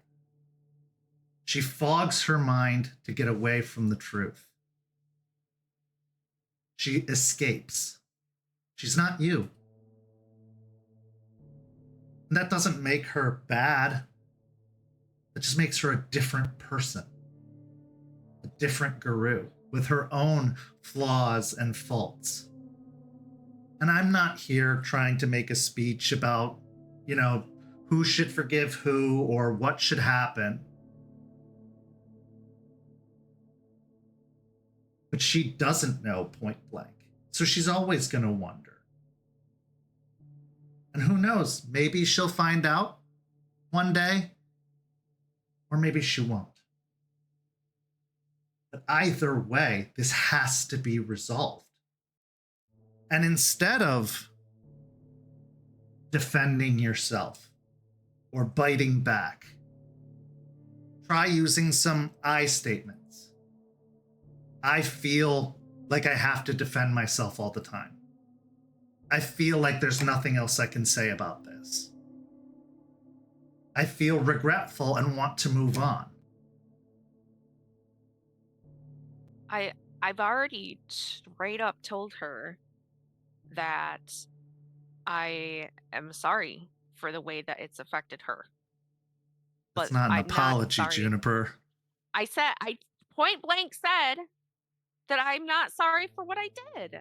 But I am sorry for how it affected her. In fact, Stakes is the one who helped me figure out how to say it. Well, stakes aside, being a lupus born, that's a start. But you are making it about her and not about you.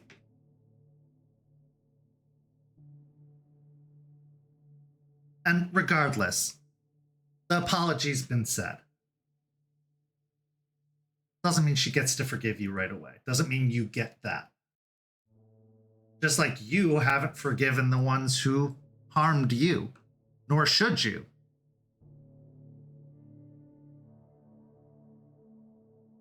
But if one of them came up and apologized, would that make you want to hurt them any less? If they said, we're sorry that this hurt your feelings,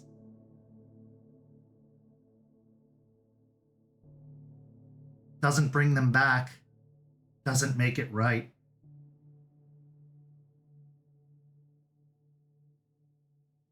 I'm not trying to put you on the defensive here, Juniper. You did something. You don't regret it. You own that. And that is worthy of respect. Maybe not from her. Maybe not now. But it is worthy of respect. At least you are taking ownership of it. That also comes with all the rest of this shit. And yeah, she found out before you told her. And you can say to yourself that you were going to, that you had a plan, but the longer it took, the harder it was going to be.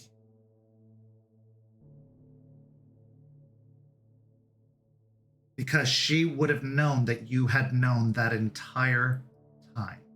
Every time she cried, every time she bemoaned the loss of her parents, you knew and you said nothing.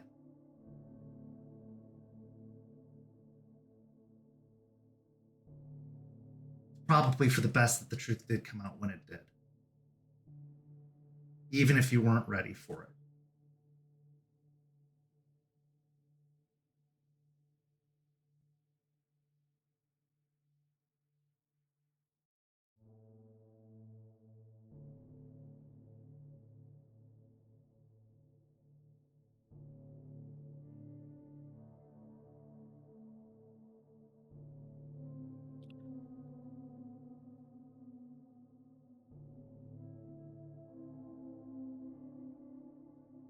I guess I'll give you that one. It's good that she knows. I appreciate that. But you're giving yourself that one too. Because now you don't have to carry that anymore. You don't have to live in secrecy. Because I'm going to tell you, Juniper, if you did truly own it, you would never have hidden it. You knew it was wrong, and that's why you said nothing. Did they deserve it? I'll tell you the truth. Yes, they did. But you felt guilty. Still. You felt some sort of shame. And that shame has manifested in the ghosts that are haunting you now.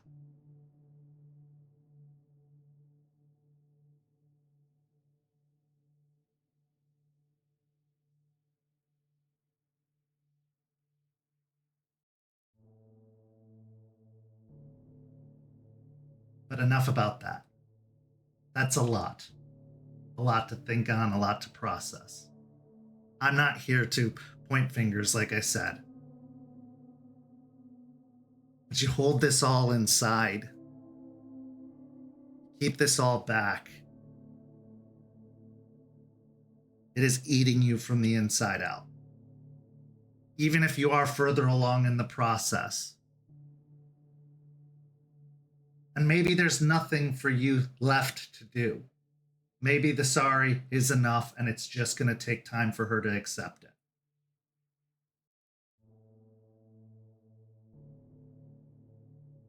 But because you shared with me, I'm going to share something with you. He reaches over and opens the laptop.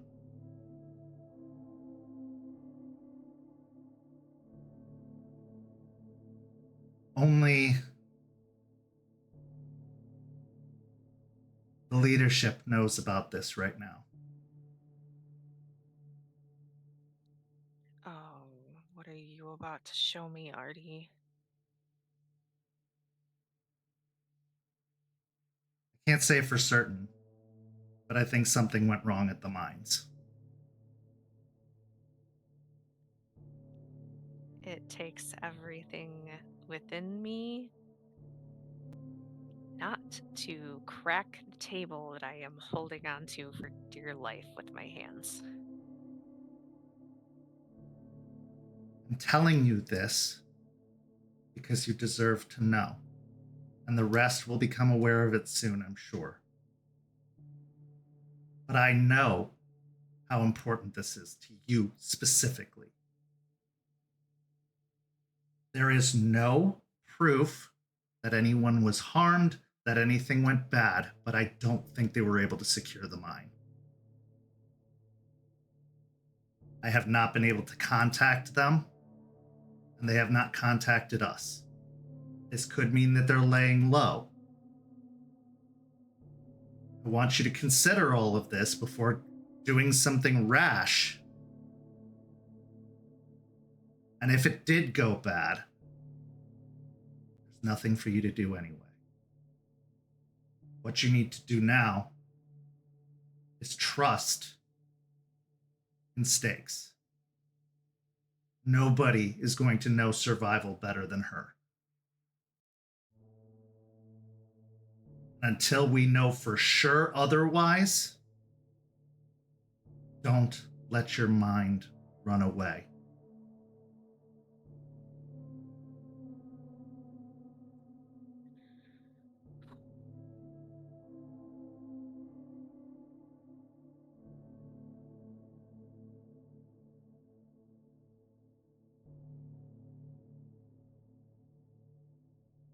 This is what Ember was talking about.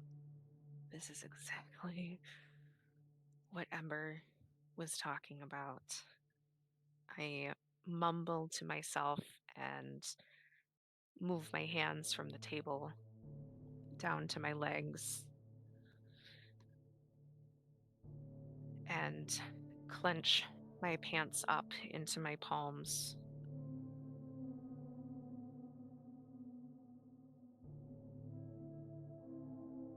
This is me showing you trust and vulnerability. This is me sharing with you.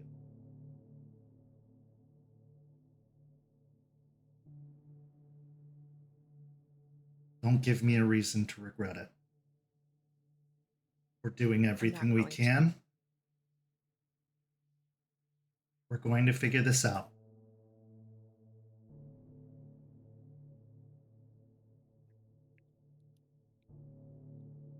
What?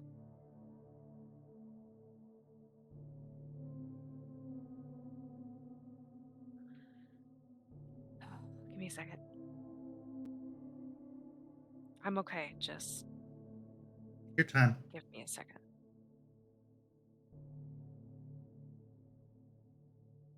I look over to the cup of coffee and decide against it in this moment. And I look back at Artie.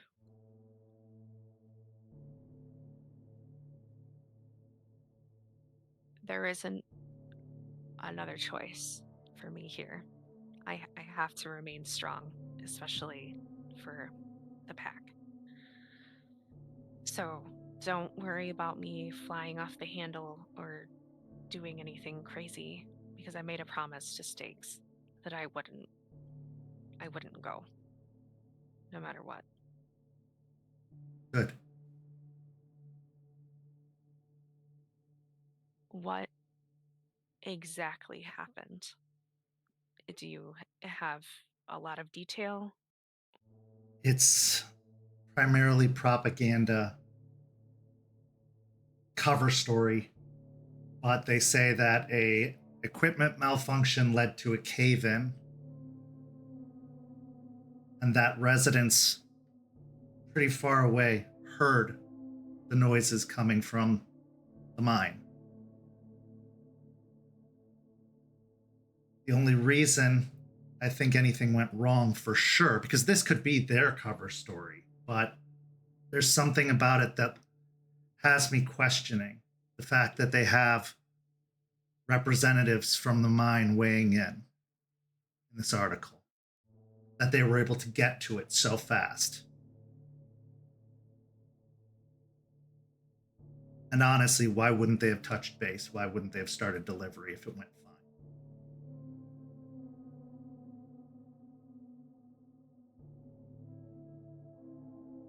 Do you think it was a setup? With how fast they were already on the scene, these representatives, Maybe. how quickly they're cleaning up. Maybe.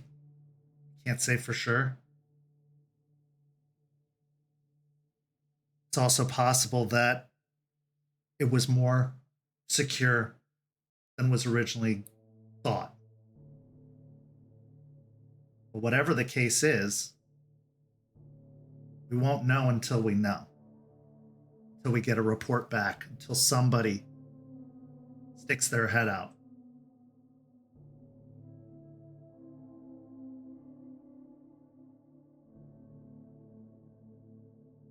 We need to be prepared and make plans in case it did go bad, in case the iron isn't coming. Because we have to fight on this front. No matter what. This is the pressing fight. What about the moon bridge? Do we have to worry about that? That has been a concern of mine, but I also think it's the only way for them to get to safety if things did go really bad. So I'm leaving that option open for now. I've been keeping it well guarded, and I'm prepared to destroy our end of the moon bridge if need be.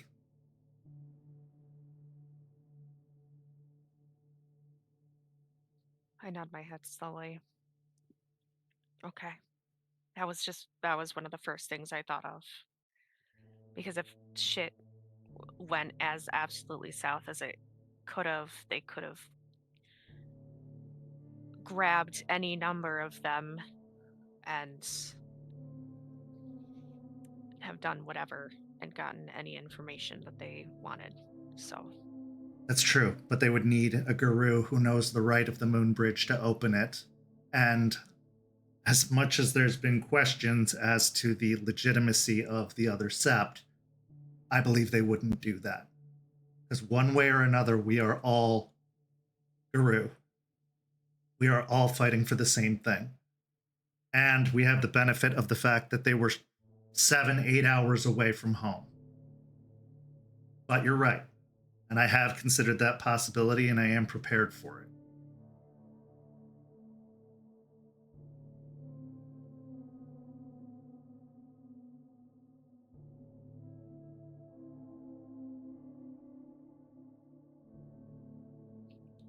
I just sit there. My eyes have kind of unfocused themselves as I just think through everything, trying not to spiral too deeply into all of the possible scenarios because that's too much.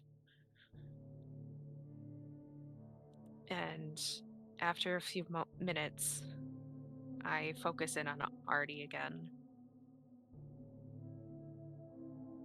What is the best thing that I can do right now? Best thing you can do is stay strong. Don't panic. Don't let your mind tell you lies. Wait for the truth. Trust yourself that the truth is coming one way or another. And until then, any story you come up with in your mind is just a lie. It's just your brain tricking you. And it goes beyond the psychiatry of it all. That kind of thought process attracts Banes. They want your doubt. They want your worry. They want your fear. So you need to keep it under control. You need to stay here and present. And you need to let the truth reveal itself in time.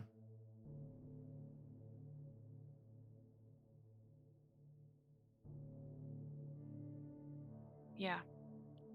Okay. Um,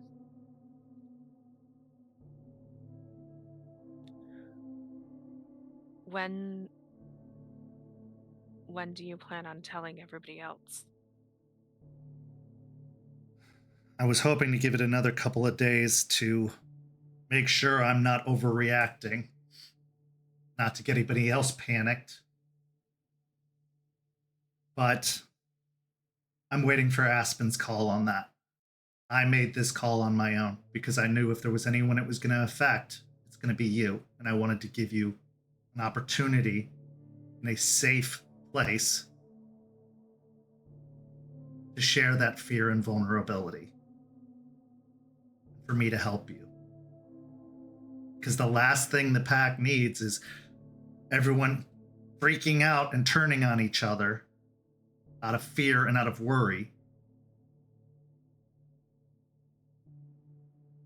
And let's be honest, you've got a record. My my lips curl up into a hint of a smile.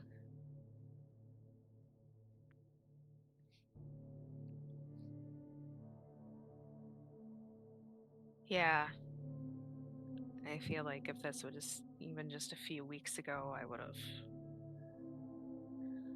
started a whole war hearing this information. You should ask your sister about that. She almost did. And almost got herself killed doing it. I am so unthoroughly not surprised. Like, I could not be more not surprised hearing that. Well, it's a cautionary tale. To save her friends, she had to sacrifice one of the Guru to do so.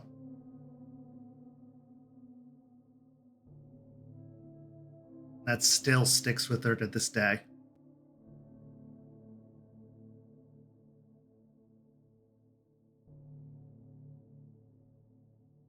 I guess in a way I can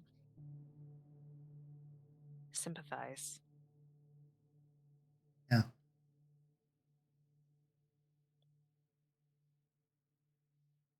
Well, I appreciate coming here. I appreciate you being honest with me and vulnerable with me. And I assure you, what you say here is safe, secret. I just want to see you succeed, just like I want everyone else to succeed.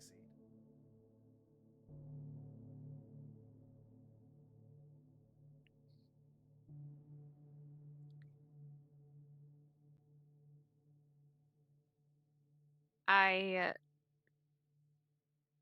consider telling him for a moment after he says that.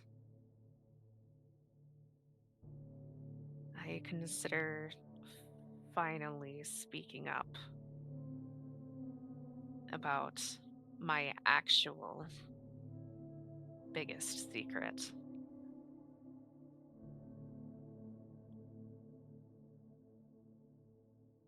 But now is not the time. And I bite my lip, take another drink of my coffee, and nod my head again. I I appreciate this, Artie, and thank you for giving me the time that I need to process this before all hell breaks loose. Oof. Yeah. Believe me when I say I really do care about each and every one of you. I know that we're still strangers in a lot of ways, but to me, we're all family. Families have to stick together and they have to fight for each other. And yeah, they have to fight each other sometimes. We will figure this out.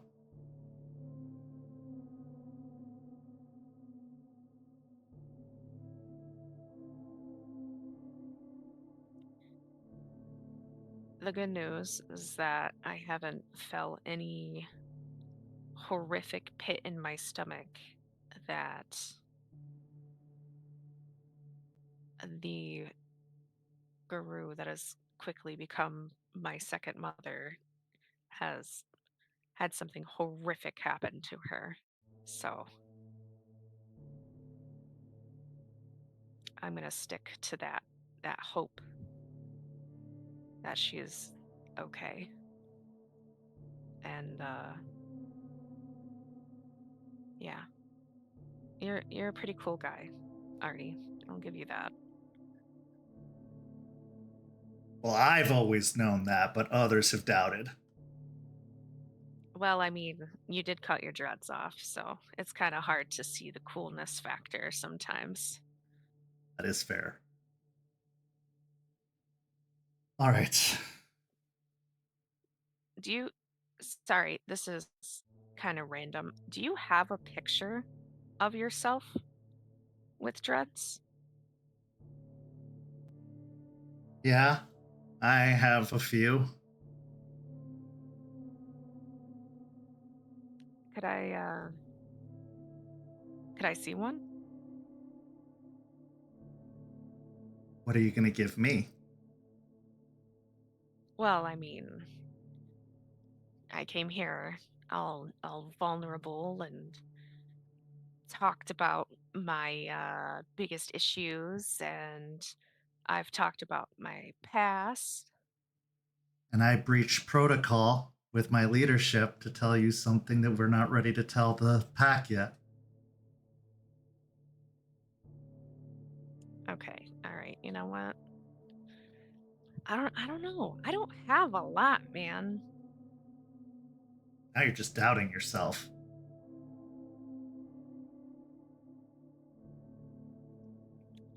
What do you want to know?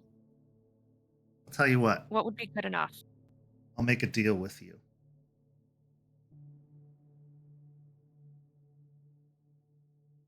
Keep up training.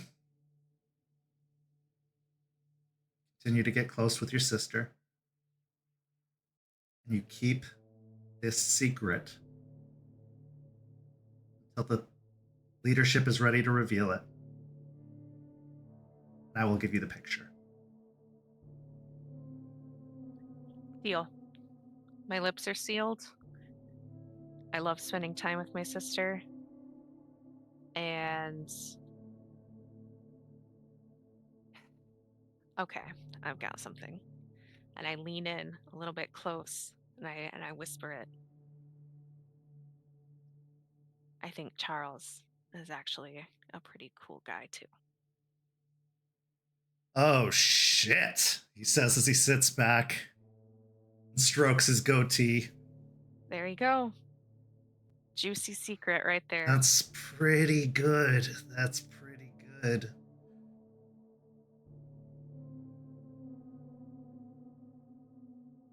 Well, I've got one too. So do I.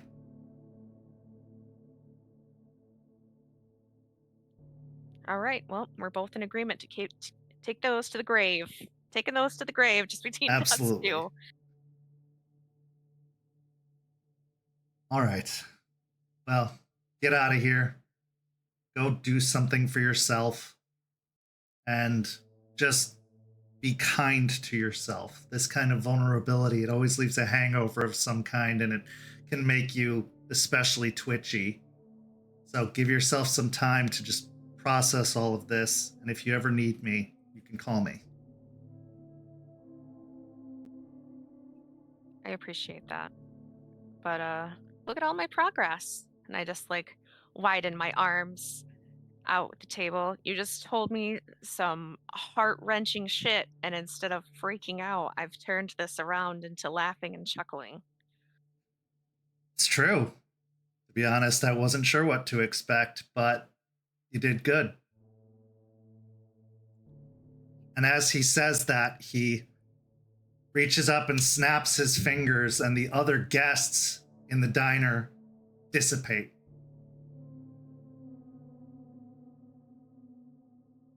Is the barista still there? The barista is still there, but you can see that they have earbuds in. Artie, do you own this coffee shop?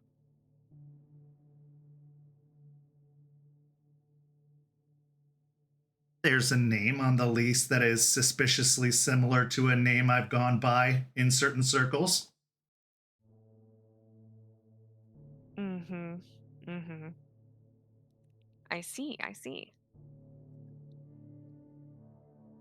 Well, I look around at the now very empty cafe.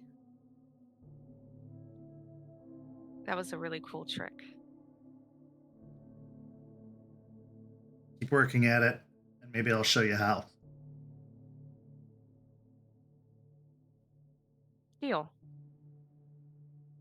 But first, that picture?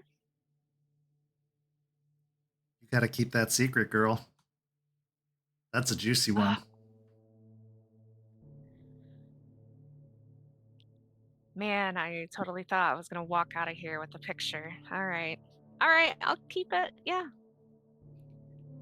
Next time we meet, I'll show you the picture. Sounds like a deal.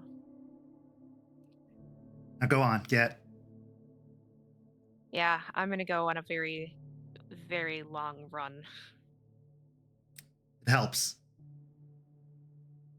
It really does. And I will finish up my coffee. As you stand up and turn to leave, give me a wits and awareness.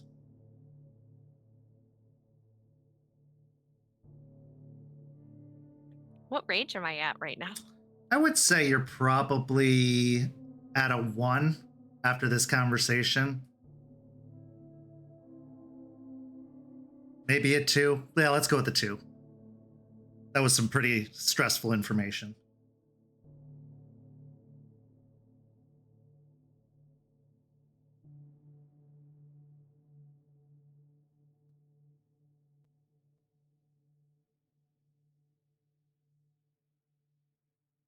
Holy shit. I just got 7 with a crit. Okay. As you are starting to leave the coffee shop, a rattling kind of pricks up your ears, and it's the rattling of a pill bottle. Peeking over your shoulder, you see Artie dumping something into his hand and bringing it to his mouth before shoving the pill bottle back into his pocket.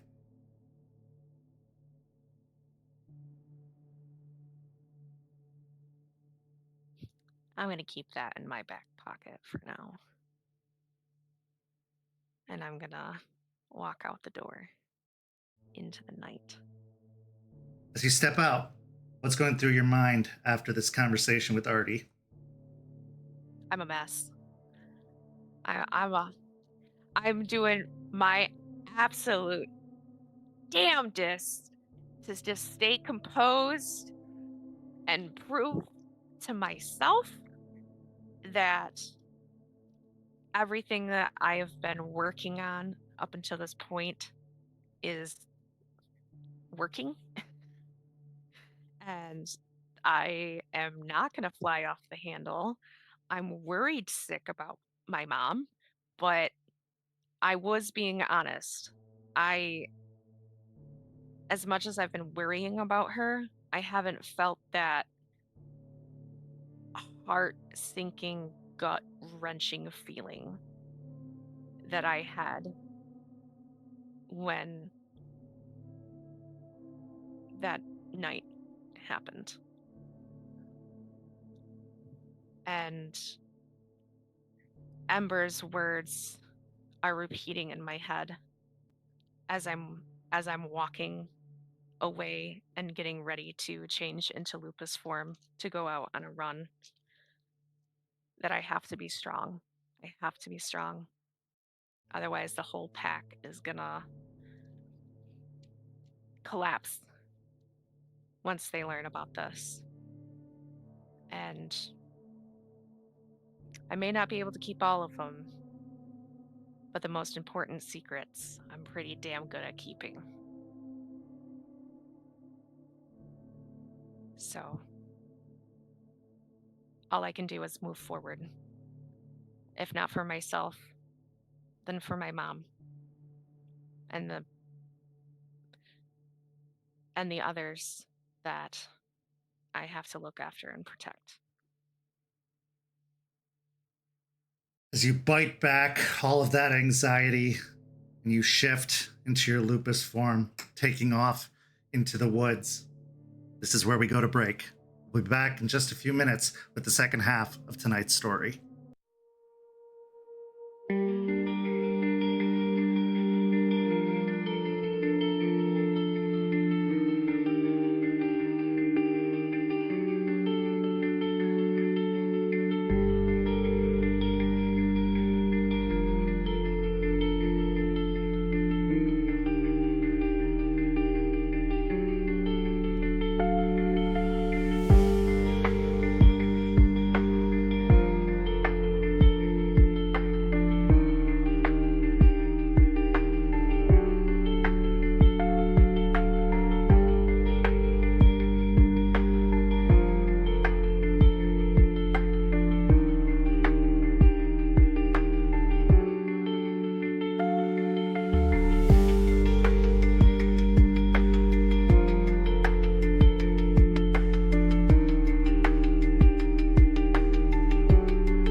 As we return from break, we find ourselves at an RV campground about an hour away from Tampa.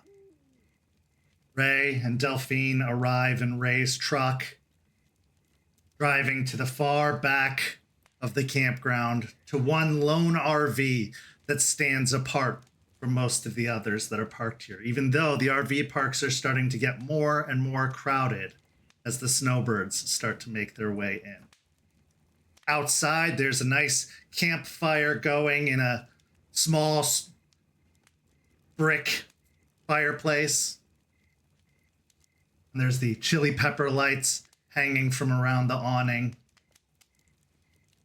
As you arrive and park the truck nearby, you don't see Spud right away, but from the lights on in the RV and the fire that has been built, you know he's present. For now, you have a few moments, just the two of you, before this interaction begins. I'll say that Delphine, the entire ride there, was very jittery. Wasn't able to sit still for the bulk of the ride. Feet on the dashboard just because she needs to press her knees into her chest for some stability, because otherwise she would just be tapping them nonstop.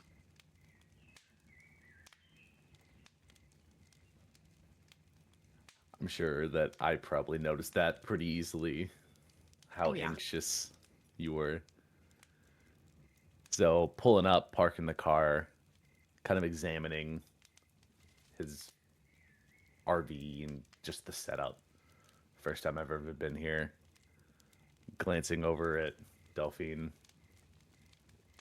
So this is where the infamous Spud lives.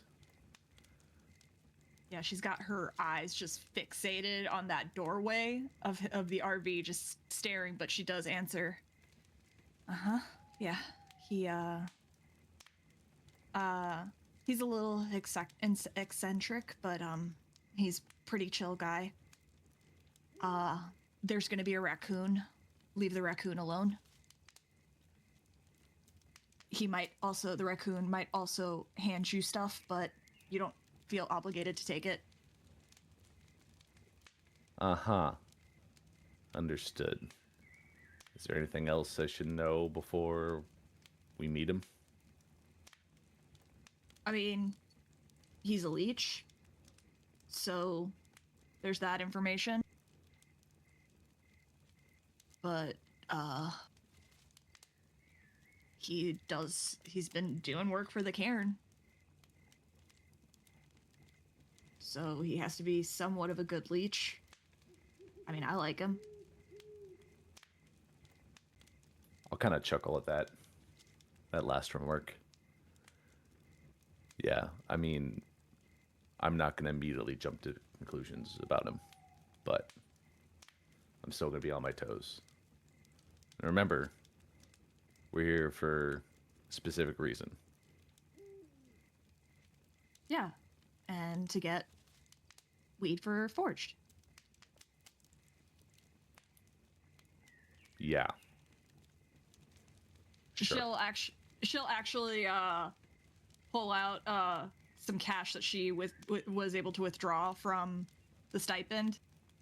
I managed to get my hand on some money, so we'll be able to buy it tonight. Mm-hmm. Okay. I mean, going in, you know him. So if you want to start the conversation, and I'll just... Yeah, actually, I should probably go ahead and let him know that you're with me. Just so he's not jumpy. I mean, he knows that I'm a Geru and he knows that we're Geru, so... Roll me a manipulation and deception, Delphine. Because I'm trying. Yes, it's for drugs, so you don't. Yep, I know. And wits and insight from you there, Ray.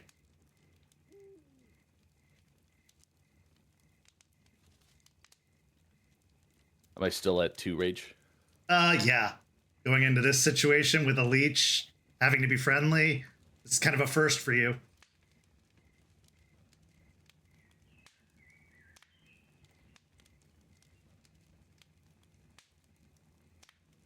I'm going to spend a willpower. I'm also just going to spend a willpower.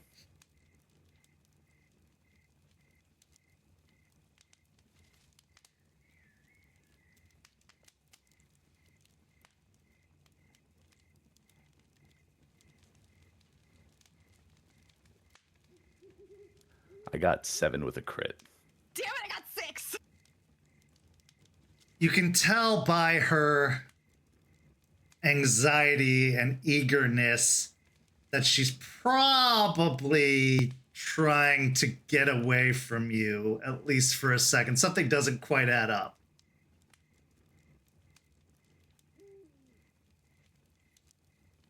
Delphine, remember the stipulation to go and talk to him.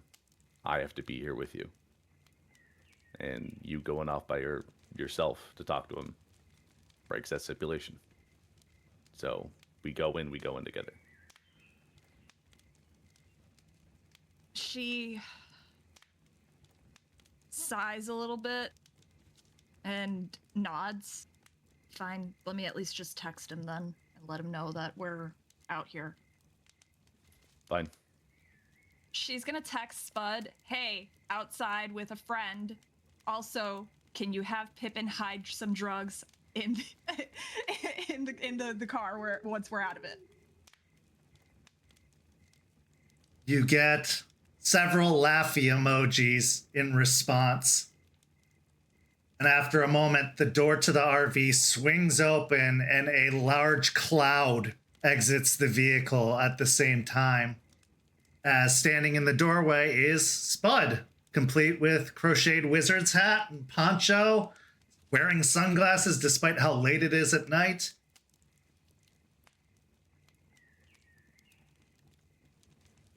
Seeing him exit the RV, I've heard about his weird get-up, but it is a little shocking to see it in person.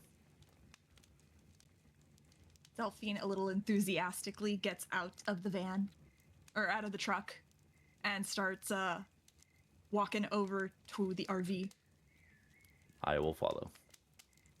You both climb out. Spud hops out of the RV, shutting the door behind him, and moseys over towards a nearby picnic table where he hops up on top of it and sits down. Welcome. Good to see you guys. Hey, Spud. And she'll sit down. This is Ray. He's and she'll look around to see if there's any mortals around. No, you're far enough parked back at this point that there's nobody. He's my group's head. Ooh, boss man. Nice to meet you. And he holds out a long-fingered hand. I will respect the handshake, and I will walk forward and shake his hand. It's nice to meet you. As you grab his hand, his skin is cold to the touch as he gives it a nice shake. Respectful, not too firm, based off of his lanky physique. I've heard that you've been helping out our collection of people. Yeah, I got a few things cooking and, happy to answer some questions. A little fun quid pro quo action going on here, but they don't kill me, so that's a good pro. I mean, can't really go wrong with that kind of offer, No, you cannot. That being said, what can I do for you both? So, the issue with the mushrooms and Yes. it affecting even you guys now? Heard some things, yeah. Well, we got some intel about the vamp. I don't know what term you prefer. Oh, I don't give a fuck. I hate those bloodsuckers. Then bloodsuckers. We got some intel about the type of bloodsucker it could be, and it got me thinking about you and Pippin. And I think basically we were told that it might be the kind that's good with animals. And I remember you telling me that Pippin belonged to someone else around here. Yeah. We call them gangrel in my society. They're like that wrestler from back in the WWF Attitude Era, but more feral. Yeah, I would have ran with Edge back in the day. Yeah, you get it. High five. I'll high five him. Anywho, Lost and confused by the wrestling references. let me see if I can help you out here. That's the quid. Is there a quo?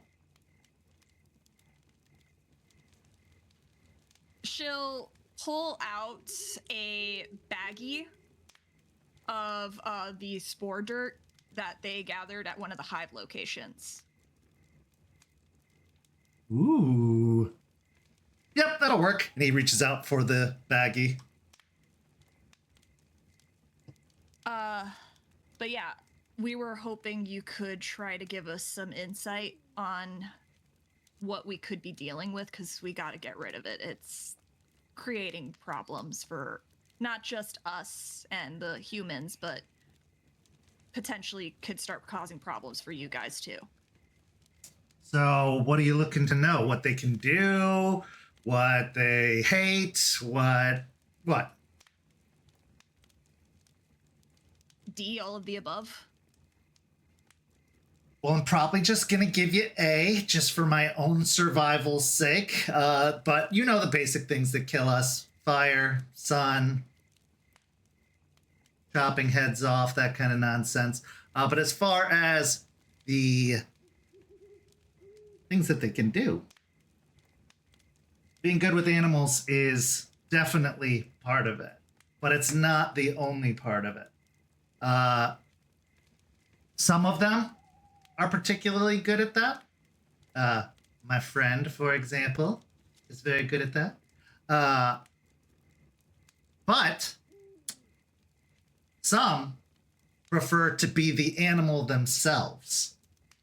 So in the way you all get furry and hairy and love to howl at the moon and whatnot, my people, or their people, can turn into a variety of animals, especially the older ones.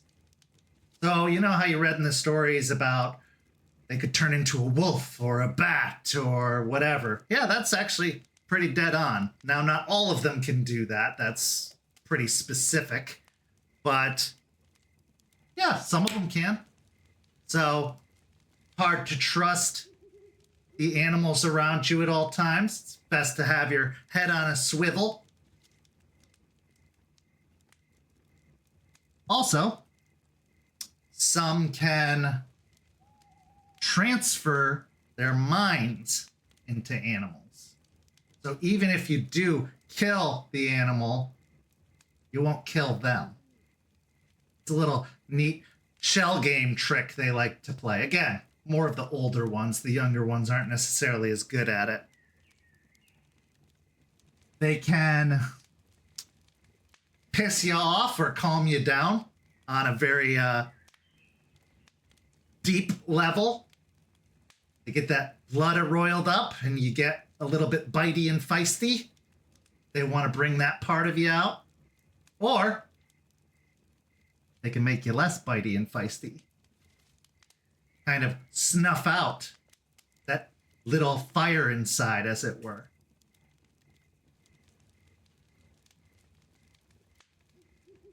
We heard something about them being able to go into the ground, this one specifically. Oh, shit. Yeah, then you're dealing with a big one, an old one. That's kind of high up on their list of things they can do. It's one of the more powerful tricks they have. Yeah, they can go into the ground, and even some of them can move through the ground before coming up somewhere else.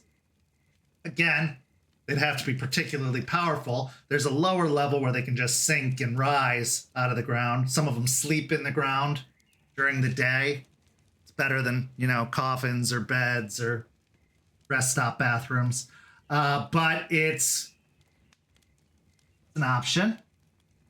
Also, they can grow claws or particularly sharp, bitey teeth, longer than normal. And those are They're nasty. Not a lot of fun. They poke really good. And rend and tear and rip, but I'm sure it's still not anywhere on the level you guys can do. But it's still, it's a bad time. It's a bad time.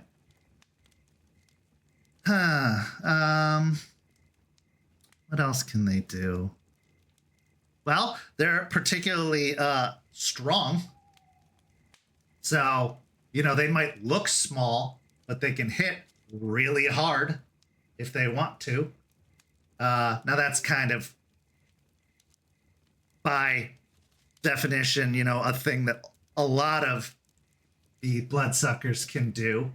It's stronger than the average bear. But again, compared to you guys, they might be able to go toe-to-toe with you. Maybe. Again, depending on how strong and powerful they are.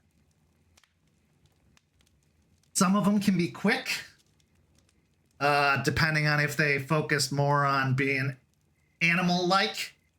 They can sneak really well. They can, survive really well. They take on a lot of animalistic features, kind of like you guys do. Ticks and all.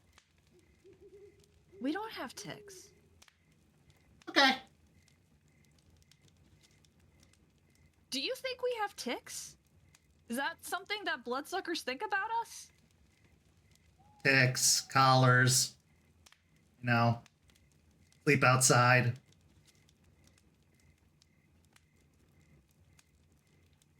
Get a spray bottle to the face when you've been bad. Delphine can't say anything about a couple of those. Couple of questions on what you just talked about. Yeah, shoot. So you said that if this leech has the ability to go into the ground, that it is old. Older, yeah.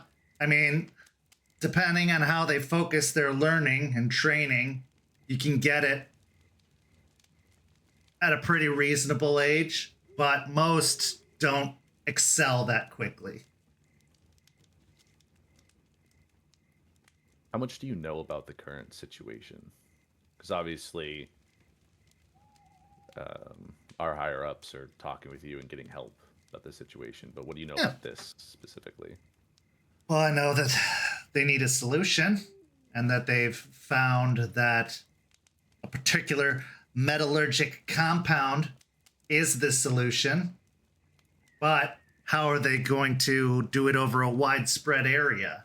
How are they going to do it in mass, especially with how rare that particular compound is? I also know that the infections are spreading, and that they're being covered up very nicely, which means you got some either corporate or government involvement in that. And they come in all shapes and sizes, even like birds. Fair enough. But I mean, I guess mainly what I was asking is, what do you know about the situation we're asking about this vampire? Oh, I had heard rumor that there was some bloodsucker out there threatening the masquerade by, just attacking openly and kind of leaving no trace, though. So that's why, the big ups haven't really gone after them, is that if you can't get any proof, what's to say? But I did hear that some of our kind can get infected. So I'm assuming that's kind of what you're dealing with. However, that also means they might be able to do things that I don't know they can do. Full disclaimer, don't, sue me if you end up getting killed by it. No, that's fair. This is something brand new. So if something new pops up, something new pops up. Can't really fault anyone for that. But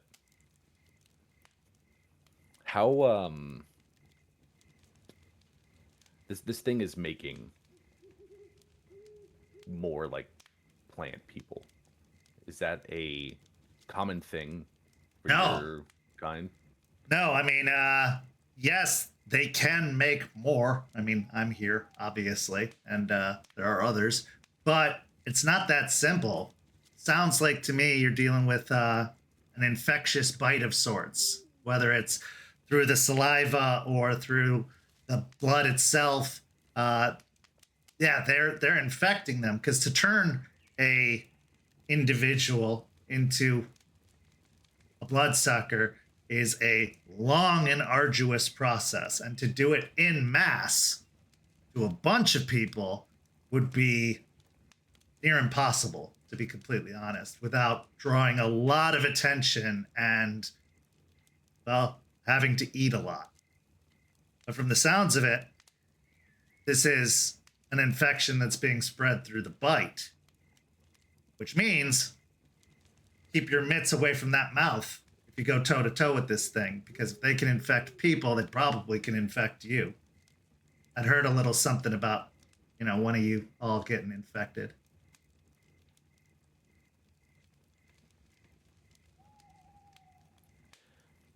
Okay. So obviously it's a lot more in-depth process to actually make Oh, yeah. pure. Now, what they could but- do is they could make ghouls, which means they share some of their blood, and it makes them obedient little pets with a little bit of extra power behind them. But again, in mass for an entire army, that'd be very costly and very exhausting. So it doesn't sound like that's the case here, even though the behavior would mimic those. A lot of ghouls still retain their personality. They still retain some autonomy. It's just when the boss says jump, you fucking say how high, or you don't even say, you just start jumping. But yeah, it wouldn't turn them into zombies or anything like that. It would just make them more loving. Does this ghoul process, does it, obviously, like you said, makes them a little bit more powerful, but these abilities you mentioned before, does that share when this process is done? It can. I mean, I don't know if it's sharing with the zombie people, but when it's done to a mortal, yeah.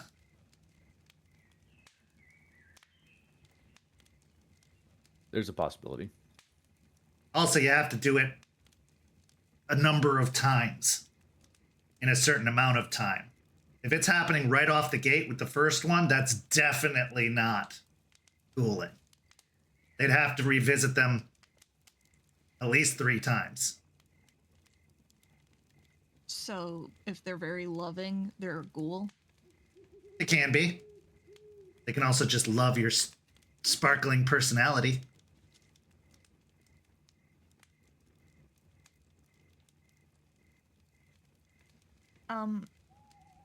She'll point at the dirt that she gave him.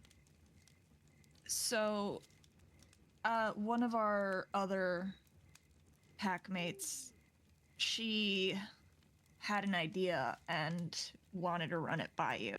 She said something about fungus communicating through pheromones and stuff. Yeah. I mean, a lot of fungus communicate through spores or something similar like that, yeah. I know you've got that chemistry lab in there. Is it possible for you to potentially synthesize a perfume or something using those pheromones to try to because from what we're learning, they can feel us coming on the ground. Oh, yeah. That's definitely something the gangrel can do. It's the older ones that go under the ground, they can tell if something's above them. In fact, if you try to dig down and get them, they just sink deeper. But that being neither here nor there, yes, I can do that. However, need a sample. Need a specimen. So the spore dirt won't work? I don't know. I can examine it, but it's probably just going to have residual traces, and using that to make a mock-up or a formula I don't know if I'll get the adjustments just right. If you want it to be especially potent to mask the stink that is you guys, you're going to need some powerful, strong stuff. But it's a start. With It's a this, you start. can identify stuff. Yeah, I can start breaking it down, but really the best thing I could have is a preferably living specimen.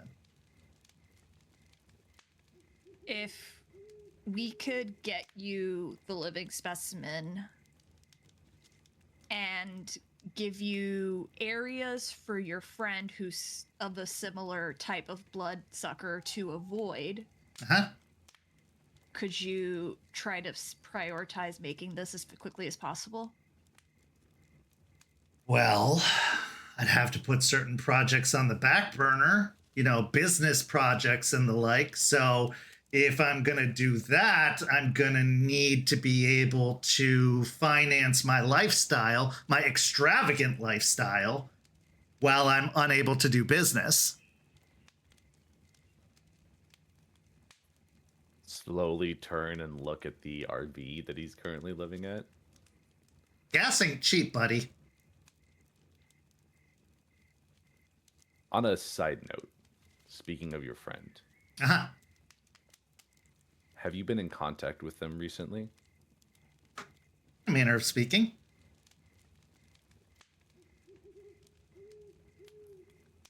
I don't want to be too forward, but if Be forward. I'm flirty.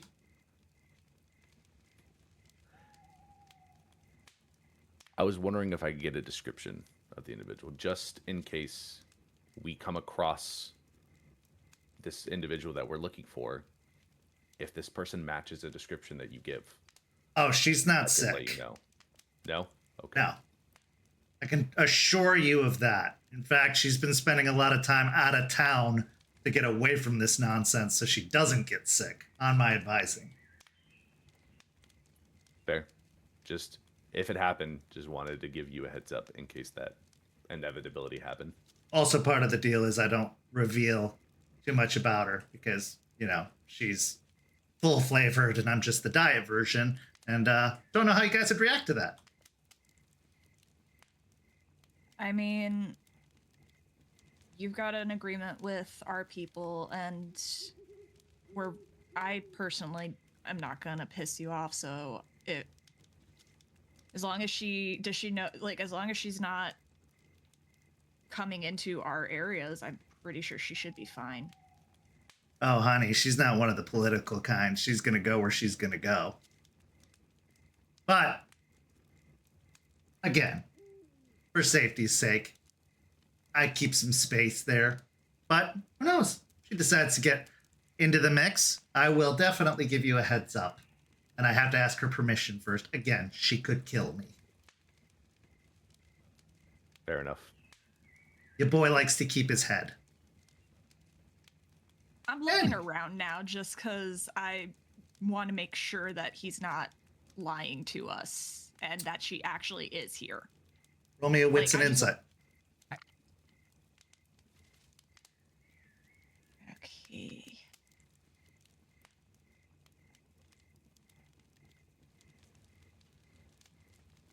Now, you have not scored yet, so don't forget. You are at a detriment, and this has nothing to do with drugs. I will pull my regular 2 dice away, so it'll just be my rage dice. That's 1 success. He seems to be telling the truth.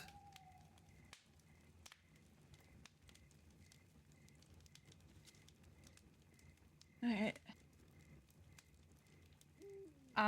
Well, on the subject of financing and making money, and she'll put some cash on the table. It's enough to cover weed, but also to cover her stuff. And she'll look at him. My friend that came with me last time, he really liked the weed. If we could get some of that. Oh, yeah, speaking about that, I had an arrangement with the uppers, and Stuff Shirt there tried to kill me or threaten me. So, just keep that in mind. As far as he tried to get all big in his britches in my RV, which is not very nice to do. But he's buying, so he'll get it. Yeah, he's learning his manners still a little bit. What happens when you have a small penis?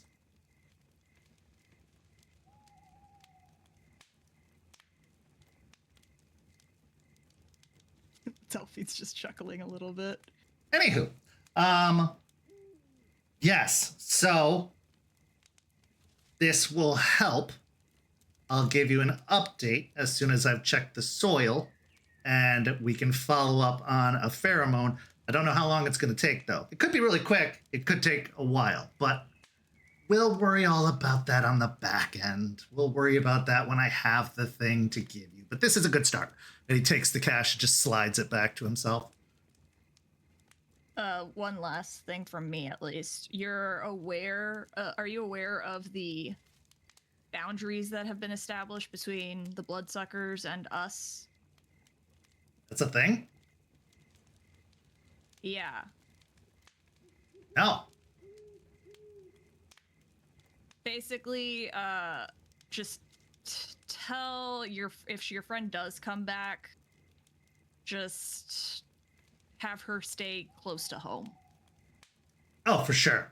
She likes the woods, so she's not probably going to traverse to the city too much, but you never know. Again, I'll give her the heads up.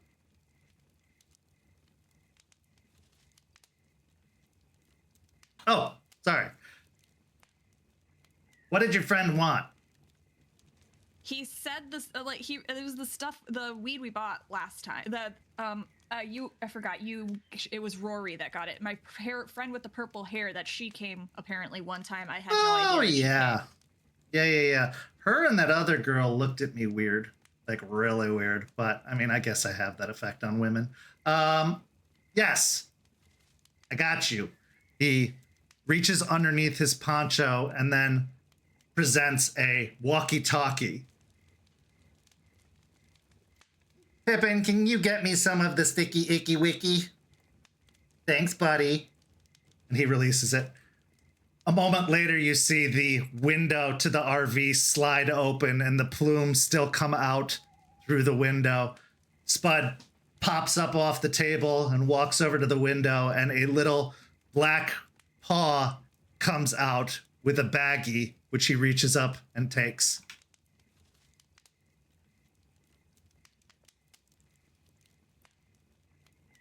I'll look at Ray just gesturing to the window. I'm like, see? Drug dealing raccoon. You told me, and yet I'm still surprised. He's learning to cook, too. What can he make? Oh, he mostly just stirs. Shake my head. Anyway, yeah, I got you covered. I'll look into this with the dirt here. And he actually passes the dirt up to the paw, and two paws come out and grab the baggie and yank it back in. And see what I can make up for you. And yeah, anything else? Delphine just looks at Ray. I don't have any more questions on top of my head. Cool. I think we're all good. He walks up and holds out the baggie to Delphine. Here you go. She'll take it from him. Delphine, roll a dexterity and stealth with +2 additional dice because of his help. I was about to say, can I see Wits and if awareness something's going on? Yep. Yeah. Is it sight-based? It is sight-based, yes. Okay. The dexterity and stealth. Can I activate my new gift? Which gift? The sharpened senses? Oh, yeah. This is I don't think my favor would come into play. Adding a die to stealth or athletics pools related to traversal, escape, or infiltration. I'm actually going to say escape would qualify, so yes. Yeah. You are trying to get away with something. You are trying to... And I'm assuming with the sharpened senses, it reduces the difficulty by my wisdom score. So we reduce it by 3, but it's a contested roll, so Right. I don't know if that works.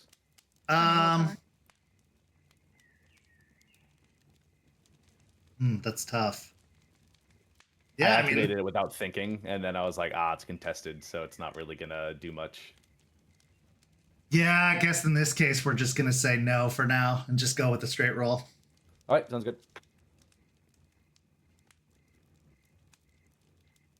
Well, then I will use the willpower to reroll.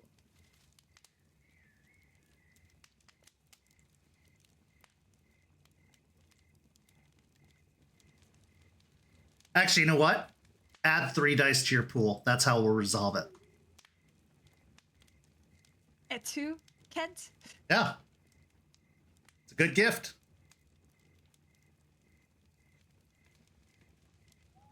I got 5 successes. He won. I can see it. On 11 dice, I got 6 successes. Okay. So, as Spud hands her the baggie, there's more in his hand than meets the eye. He's obviously holding something else beneath the baggie or wrapped up in the baggie that he's passing to her. There's a little extra there for sure. He's doing kind of one of those like pass cash in the palm of your hand type deals. I will just look at the pass being happened, and then kind of look at Delphine.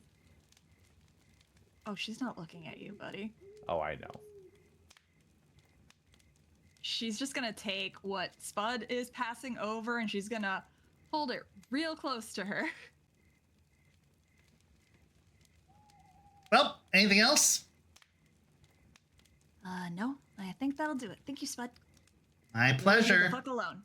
Yeah, feel free to reach out. I'll probably be getting in touch in a couple of days once I have information about this dirt. But if you're able to get a specimen before that or anytime soon, that would be spectacular. Oh, we'll work on that. Even a piece of one, as long as it's still alive, which I've heard they can do. Unfortunately, yes. Yeah. She's just gonna wave to him and she's gonna start rushing over to the car.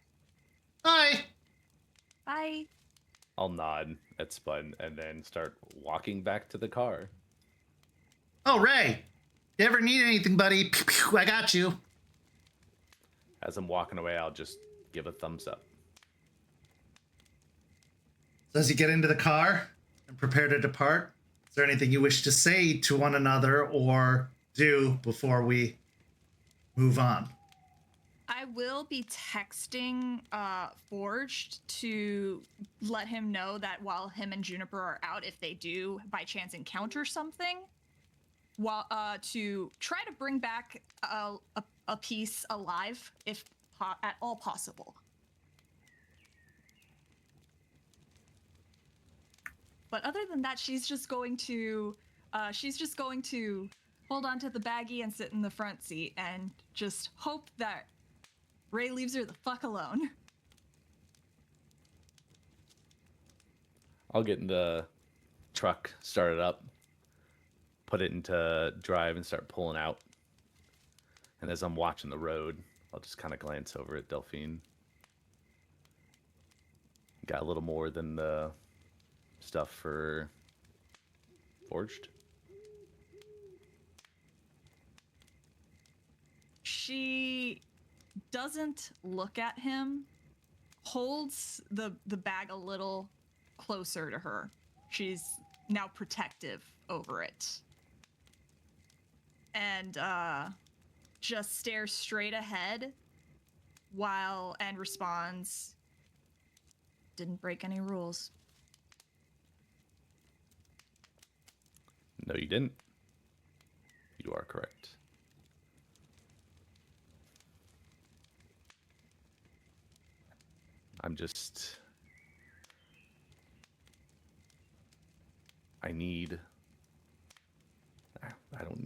I want you to understand that maybe you don't have to. And for what I need to talk to you about something, and with you being on that stuff, I don't know if I can talk to you about it.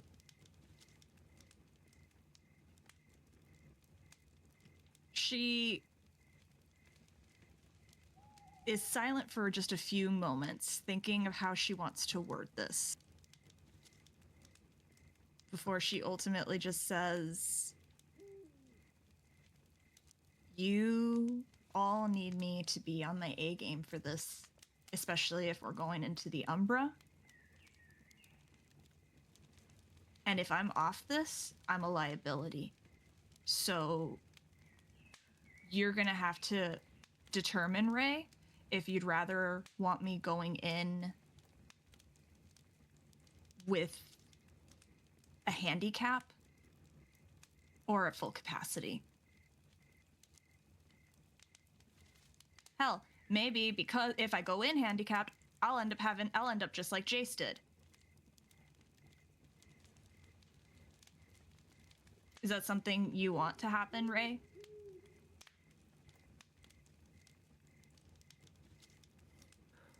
I'll shake my head and exhale a little bit. No, it's not what I want. I know it's unfortunate that you need that to be able to actually function. But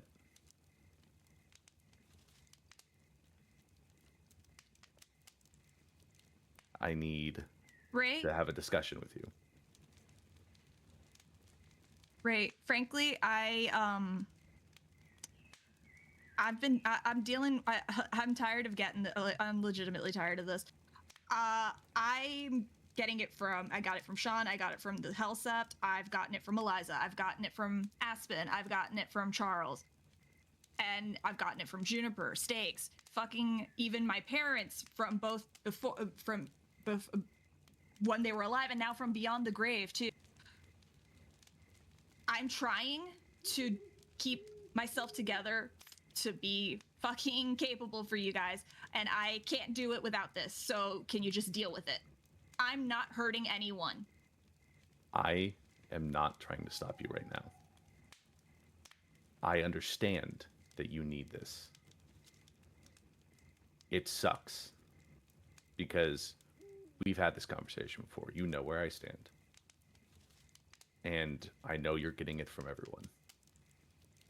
So I'm not going to give you a big philosophical speech with feelings about why you should stop. But I need your help with something. And I feel like to get the best of your skill set, the best of your abilities with what I need help with, you need to stop that. And unfortunately, you're dealing with a big issue right now too. I am also dealing with something big. And both of our stuff is not on a good timetable. So, after this mission is done, can we have a conversation about it? She side eyes him and thinks back to that vision she had of him all those months ago when she held his hand in the clearing. And part of her wonders if whatever the hell that thing was is something to do with this, with how he's acting now. And she remembers the words that Charles told her when he was giving her the proverbial tea on her packmates, and just how with Ray it was, he can't save him. Delphine is just curious now as to what it is, and she wants to honestly find out what it is that her pack leader is hiding. So she'll nod slowly. We can have a conversation.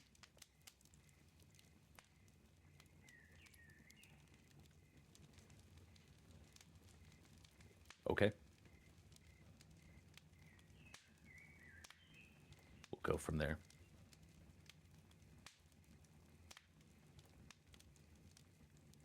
As you drive off, the rest of the car ride in silence. This is where we transition to our final scene of tonight's story. Forged and Juniper. Who would have thunk that these two would be put together as an investigating duo? Not me, after what happened up in Michigan. But hey, stranger things have happened. The two have been working surprisingly well together so far on this particular assignment as they went to investigate an animal shelter, only to find that it is much more full than usual. They have been taking in many strays and many lost pets, only unable to contact the owners of those lost pets, unable to reunite those families. With that information in mind, they weren't able to coax out any of the information about the owners specifically of these particular pets, but they were able to sneak a few snapshots, a few pictures of the pets themselves to try and perhaps use as information, get into the hands of Artie to research. Who's to say?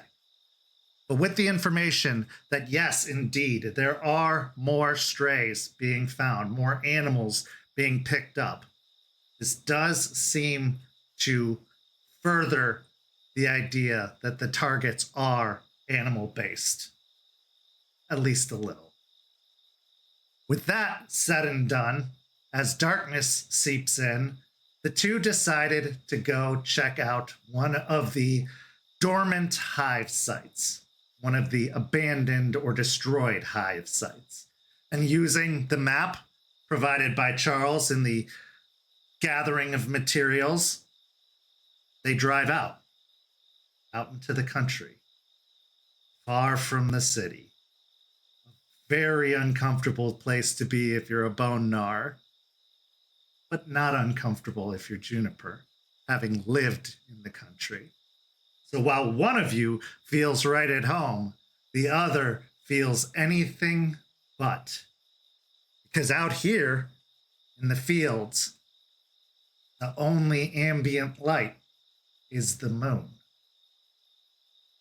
The fields themselves, the grass is dark, swaying in the breeze. Now you came somewhat prepared. You brought a few inflammatory items, maybe some road flares, to assist you in case things got hairy.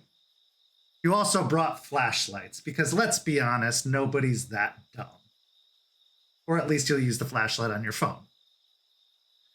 So as you arrive, using the van that has been property of the pack for quite some time now, while Ray and Delphine went up to visit the Duskborn, the two of you find yourselves in the field.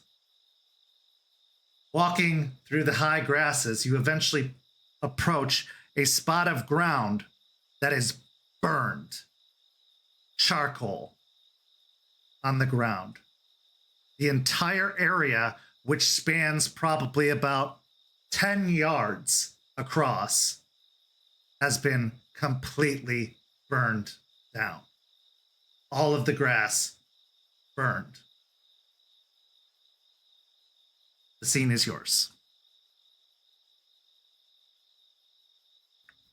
All right, get the vision quests going here so we can get out here as soon as possible. I don't want to. Look, in horror movies, we be the ones that die first, okay? We're out here in the middle of nowhere, darkness, doing this shit. Where You know, like, where the big scary monsters in those horror movies, right? I imagine if it was anything other than fungus zombies like it's The Last of Us, yeah. Well, we've gone up against some of those zombies and we've made it out. I think we'll be okay here. It looks pretty empty. I think Charles did a good job. Well, do your vision thingy, whatever, spirit walk in, and I'll just keep an eye out and make sure nothing sneaks up on us. I will look around with my special eyes. So as you attune yourself to the other side, the world becoming like a photo negative, the burn scorched area seems to extend beyond where it's actually burned in this area. And as you look upon further investigations, those aren't burns. That's decay beneath the surface, spreading out around the area, as if the ground has been eaten away at, as if it's been soiled or sullied further beyond what is natural.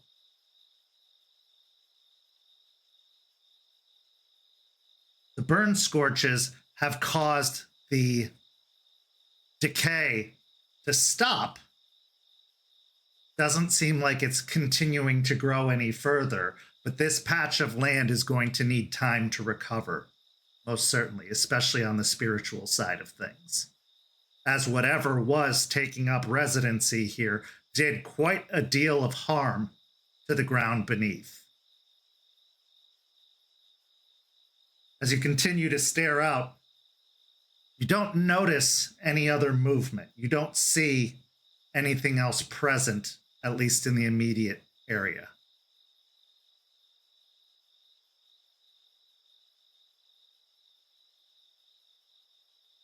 My brows furrow as I look around and spend time on the scorch marks.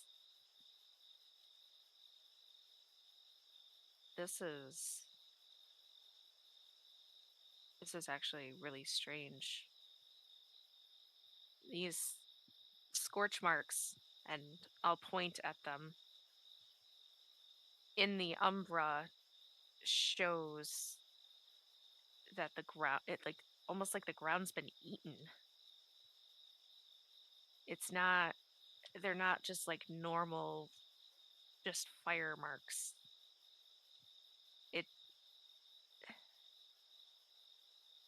It seems to have stopped all of the decay happening, but this place is cooked. Like thoroughly fucked. I mean, couldn't you just like dig the bad dirt out and just, purify it some way or whatever, or put some new one in so it doesn't do that anymore?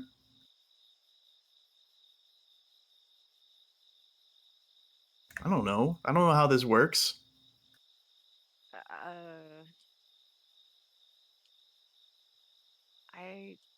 I don't know. I don't know if that's possible here. I don't know if it will just, start healing itself, or if we'll need to do something to it. I honestly, I don't know.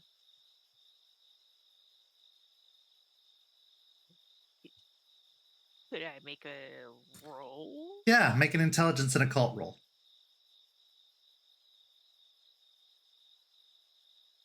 I can't help, so I'm just gonna stare at Juniper just very blankly this whole time. Is my rage still at like 2? Yeah. That anxiety isn't going away, even if you are keeping it inside.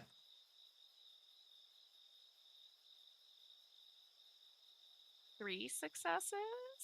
So actually, The decay appears to be primarily on the spiritual side of things. You haven't dug up the earth to see what's been done to the earth itself, but most likely it will recover in time. It just may take time.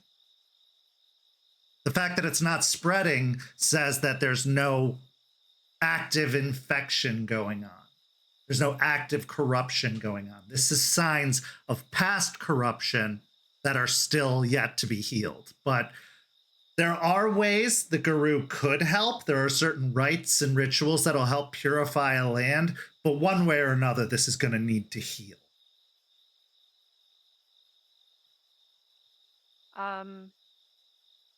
Well, I mean, the more that I look at this, the decay and everything isn't spreading.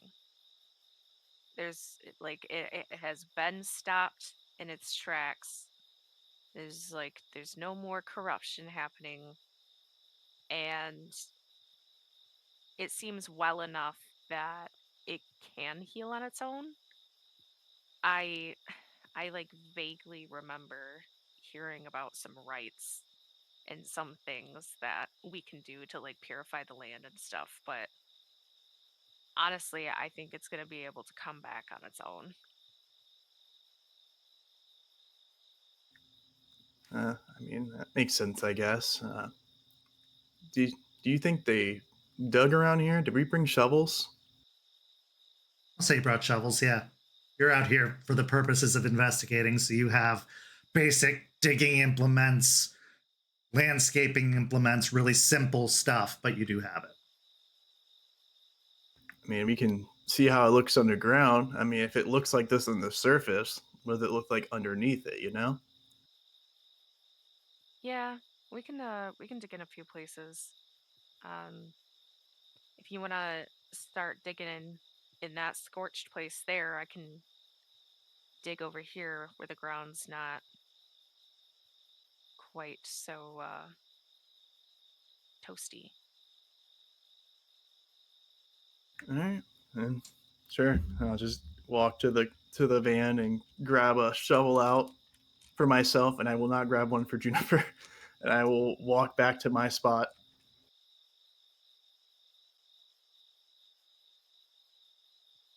Oh, okay. Guess I'll just get one myself. And I will do my best not to have a loud, long sigh as I walk back to the van as well to grab one of the shovels. So once you two have your shovels in hand, if I understand correctly, Forged is digging within the scorched circle. Juniper is digging outside of it. To compare the two, I assume? Yes. Perfect. Almost immediately, the results are obvious. Whereas there's a ton of resistance for you, Juniper, in digging in the earth, Forged, the earth almost breaks beneath your shovel easily without any amount of effort. In fact, as you dig in, the earth crunches as if it's dried out, as if it has been completely devoid of any kind of water or any kind of substance that would keep it damp. It is just brittle and broken. And as you dig a shovelful out and you pull it back, there are dead worms and maggots in the earth. Some of them are a little toasty. Others look like they might have been suffocated or heated out in some fast capacity. But there are handfuls of these bugs amidst the soil. Just kind of stare at it for a moment. Just, oh God, disgusting. Bunch of dead bugs and shit in this. At least it's easy to dig, though. Juniper. Juniper, the shovelfuls you come up with are just regular, healthy soil.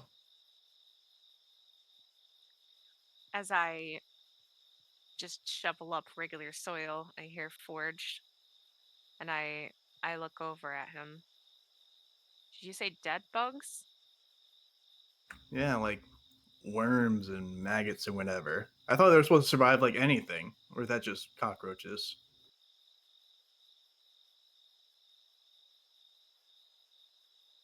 Well, they don't necessarily survive everything. You're right about the cockroaches, though. Oof. Um, are they? Are you sure they're dead? Like dead, dead? No, I'll walk over and look in. As you go to investigate the bugs, if you even touch them or lift them up, they almost are brittle in your hands and will quickly crunch and dissipate.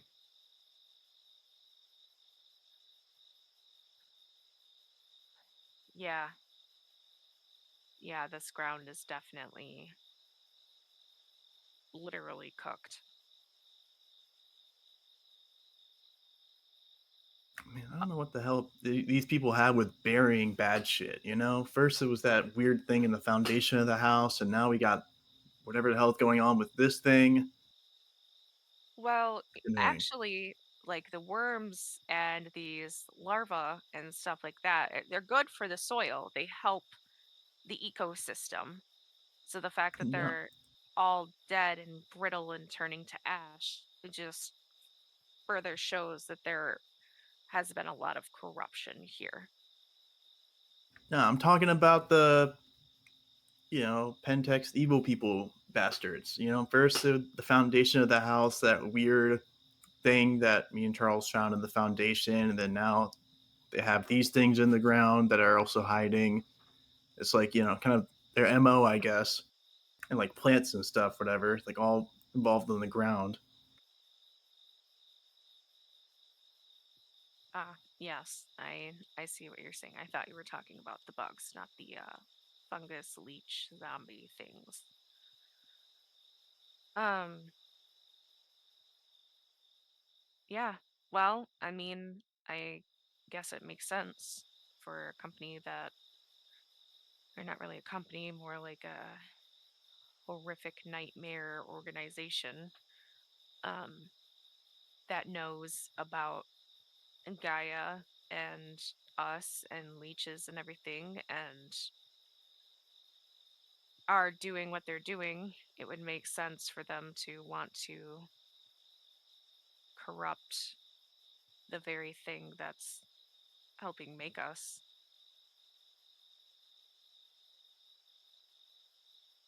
Just shakes his head as he just continues digging, just seeing if anything further down. He'll say, I think there's,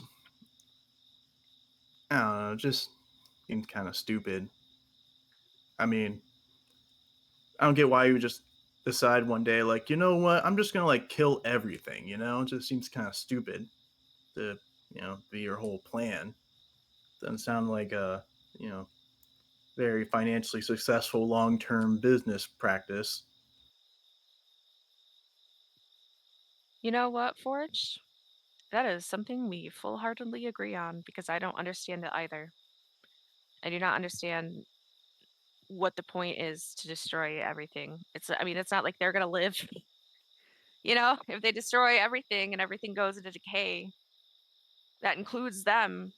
Do they not realize that? Like, is the cognitive thinking part of their brain missing or something? I genuinely do not understand the point in all of this.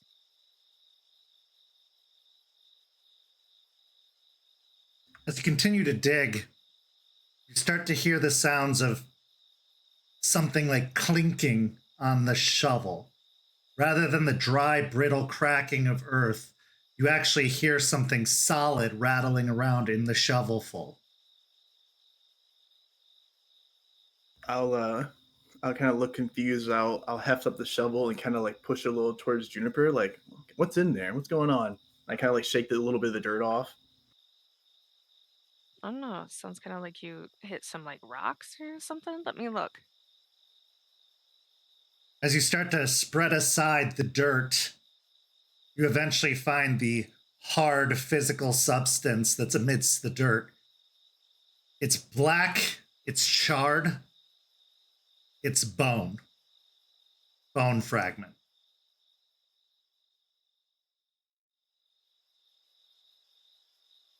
You think this What is kind like of- the? Sorry, go ahead. Sorry. What kind of bone? Roll me an intelligence and medicine because it is only a fragment.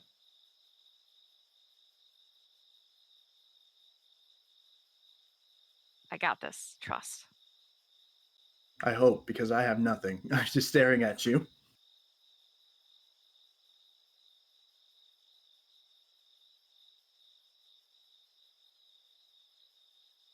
Question. Mhm. Could I possibly use science? Yeah, you know what? Yes. I have a specialty in ecology. That won't work. That won't work. Okay. Yeah. All right. Then I am going to go with medicine on this one. If it were or not even botany, like something to do with biology. Biology, that's the word. Yeah, that would help, but no, not in this case. I'm going to spend a willpower. Yeah.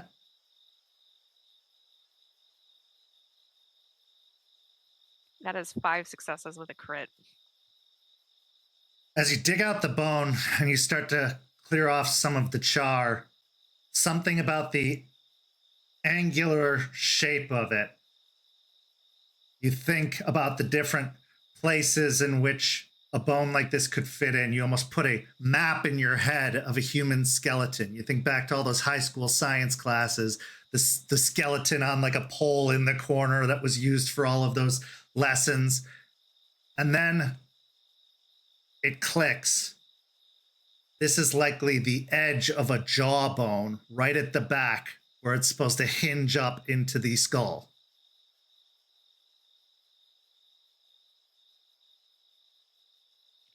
I hold it up for Forged to see after I finish my analysis. Well, what you're looking at here is part of a human jawbone. And you're just holding it? That kind of nasty, bro. And this isn't the first time I've held a bone in my hands, or several. This Forge can't help but let. I grew up on a farm, Forged. We butchered animals and everything, so. Forge lets out a snicker at the mention of not the first time holding a bone, and just says, "I'm surprised. I figured you weren't that type."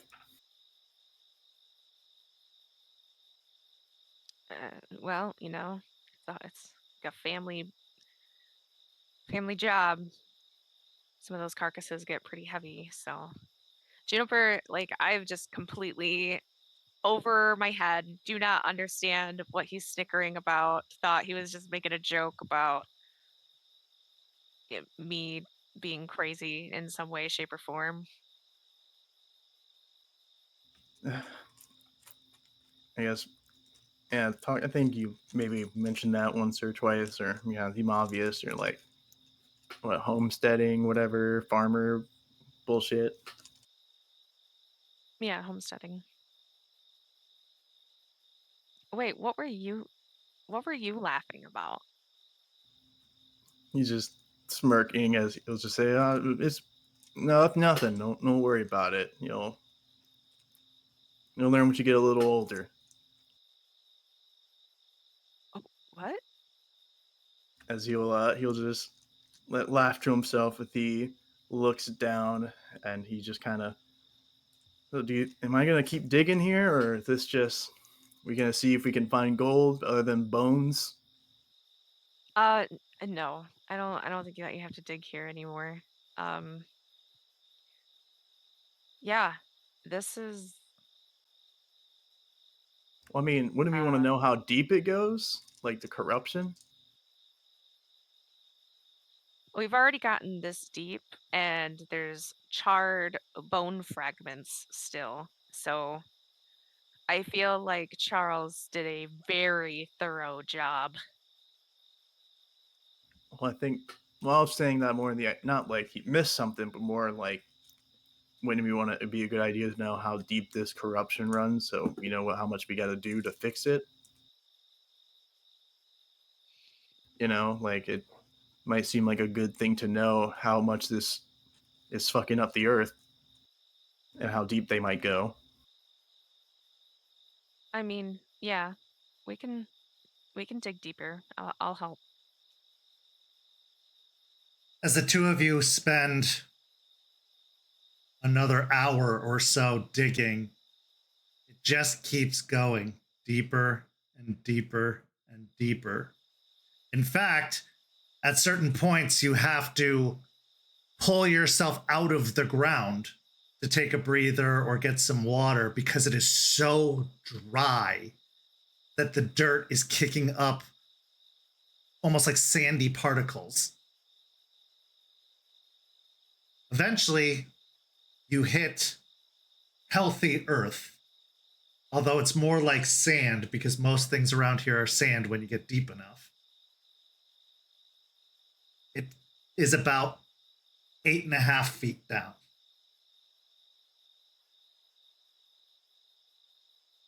It's just sitting at the like bottom, pulling ourselves out. Just Jesus Christ, that's, well, fuck, that's pretty deep.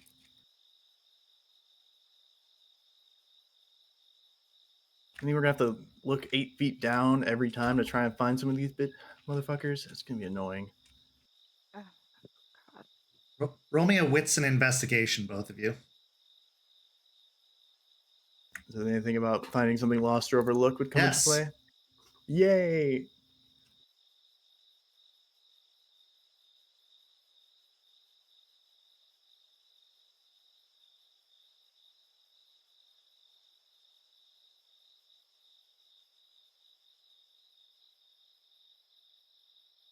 I will keep this. That's gonna be a 5 with a crit.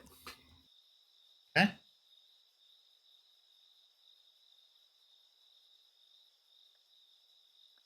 I rolled 1 success and 1 of my infamous. Okay, so nothing happens with that, but you just don't see it. But Forged, you see in the side wall of the hole you've dug a slight glint near the surface of something metallic.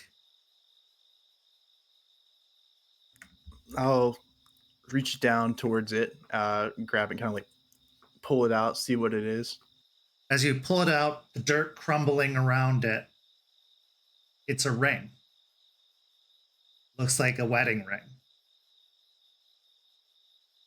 It's got some char around the outside from having been burned, but the metal seems strong enough, likely platinum perhaps, that it was able to hold up despite the intense heat of the area. As you examine it further, you look on the inside of the band to my darling Clarice.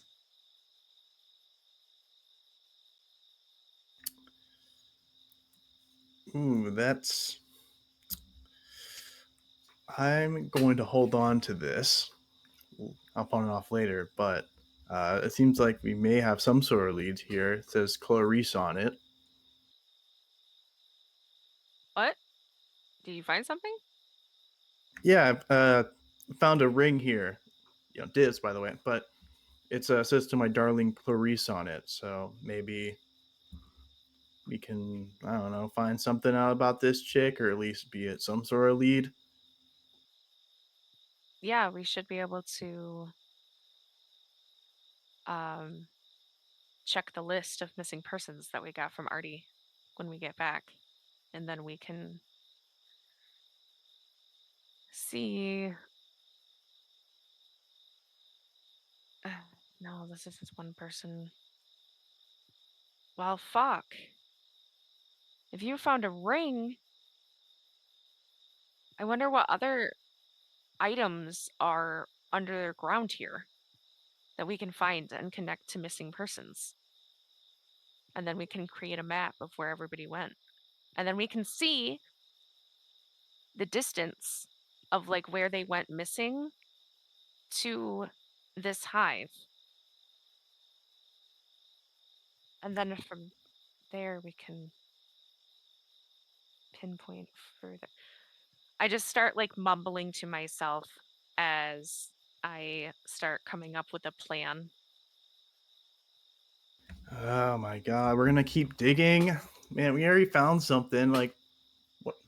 I feel like at this point, like we already milked this cow. As that's probably something you guys say. Beat this dead horse. I think we're good.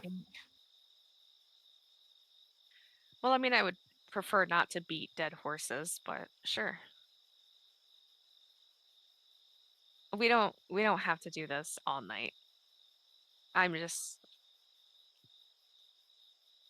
just excited that you found that, and now we can at least put one of the missing persons here and see how much of a distance there is. But I won't get into all of that. I know you don't like talking about that stuff. No, it's just not really a point to it. I mean, not my job. It's what Delphine and Ray are for. They do all the planning bullshit, and I just go out here and get shit done. It's just how it is.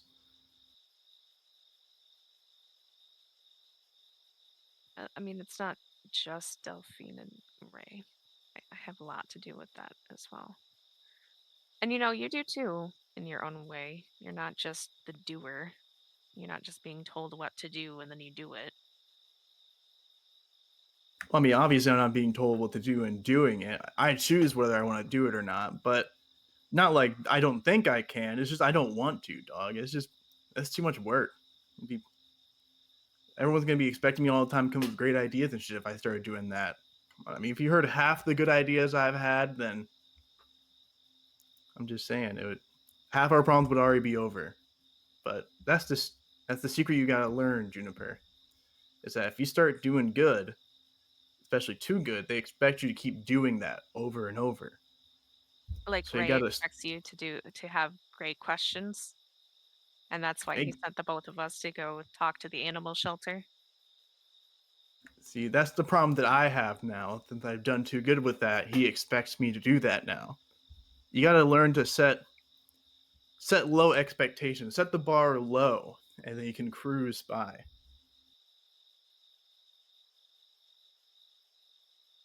Mm-hmm.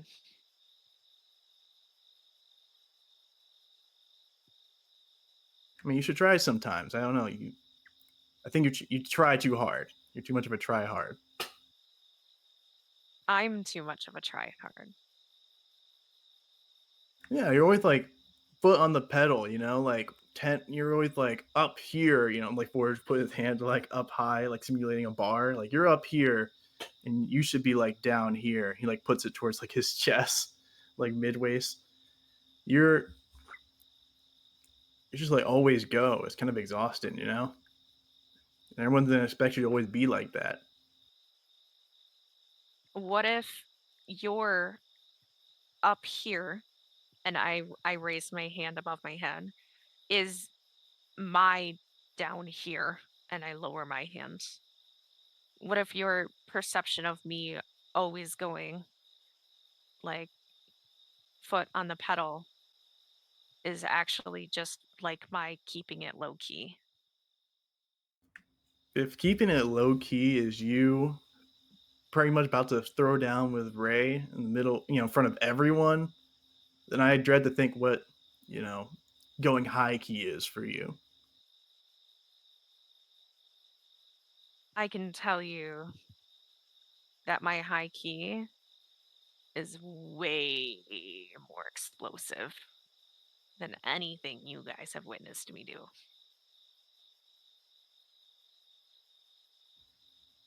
And I just It's, kind of laugh to myself at my own little joke.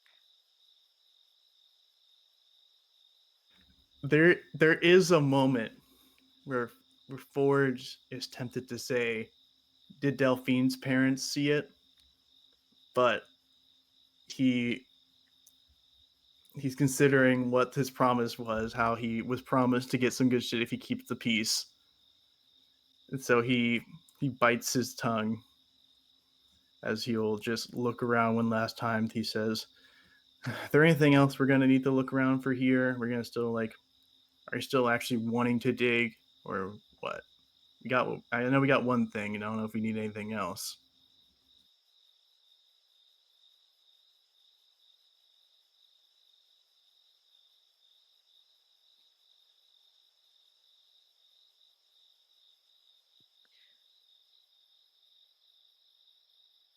I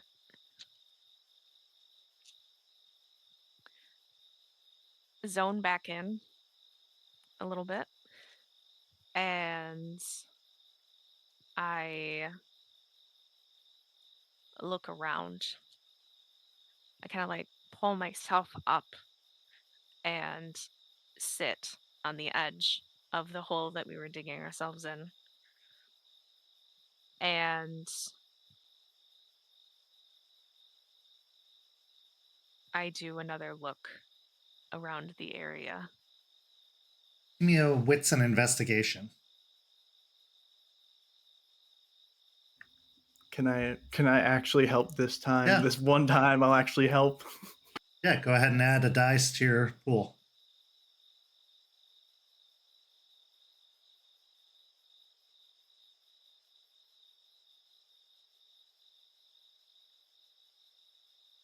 Four successes. As you're looking around, you realize that the surface of the ground, which looked primarily like burnt grass and earth, upon further inspection, is riddled with charred pieces. Bone, hard, like almost charcoal hunks. This prompts you to get up, go to the truck and grab the rake you also brought, and begin raking at the ground. As you do so, you turn up another piece of metal. Dog tags. Military dog tags. It takes a little bit of elbow grease to scrub off all the char from the dog tags. But as you do, the name PFC Luis Santiago is revealed. 4th Infantry.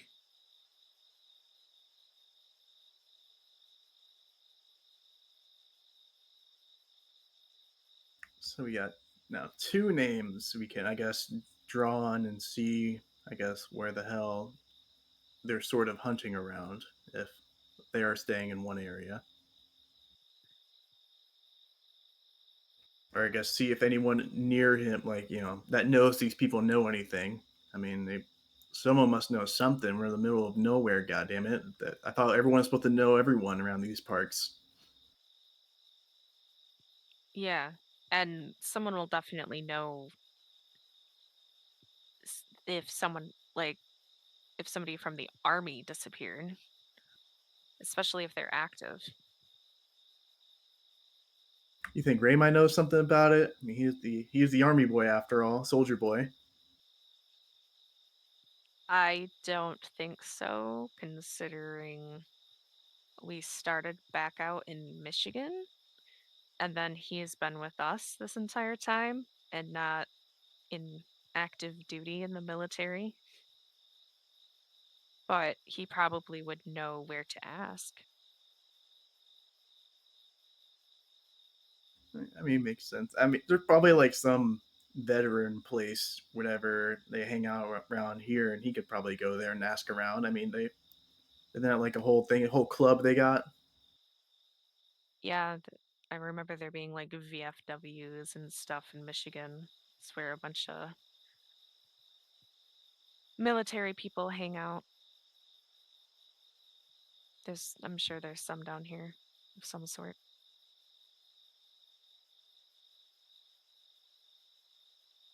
Well, I am tired of being in the dirt and digging. I don't know if you got anything else you want to do, but I am good. Taco Bell is getting ready to close, and I want to get a 5-layer burrito before I head back. You know, Taco Bell is so incredibly unhealthy for you.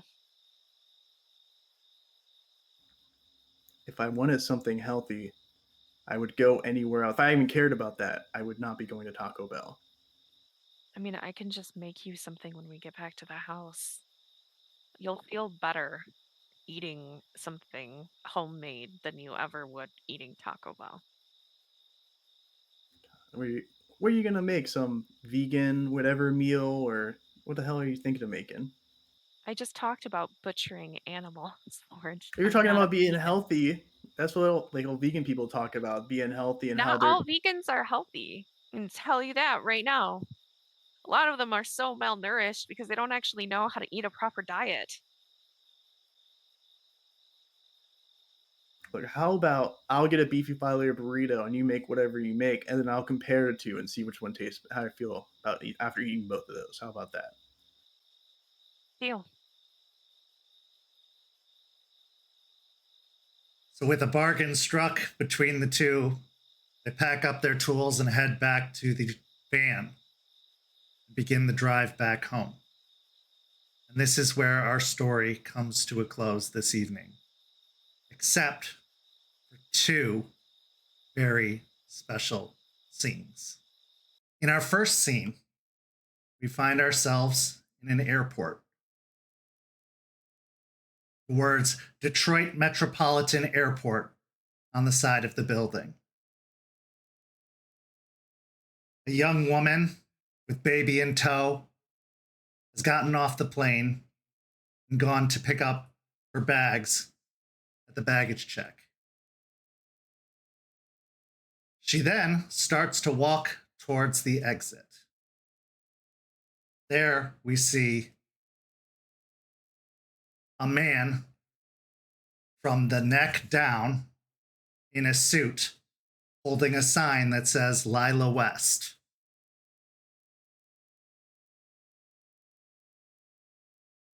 She walks up to the man with a confused and somewhat bewildered look on her face. I'm Lila. What's going on? We hear a young male voice say, Your family sent me. I'm here to take you home.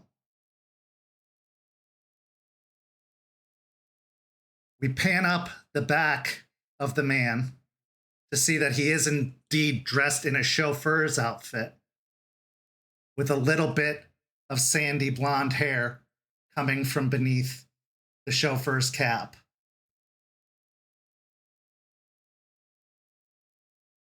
In our next scene, it's the cairn, several days later.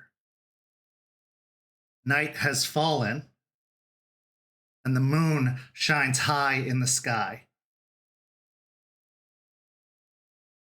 As the moon crests the tree line, a beam of light shines down upon the ground, and a portal opens.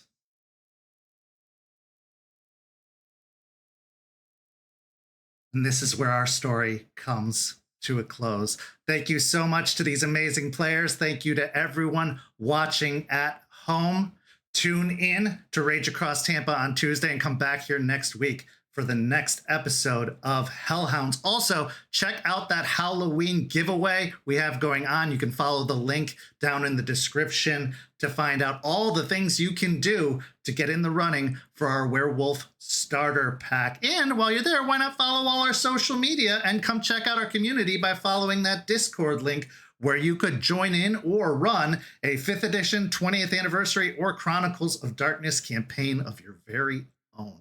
But for these amazing players, I'm Kent. Thank you so much for watching, and we'll see you next time.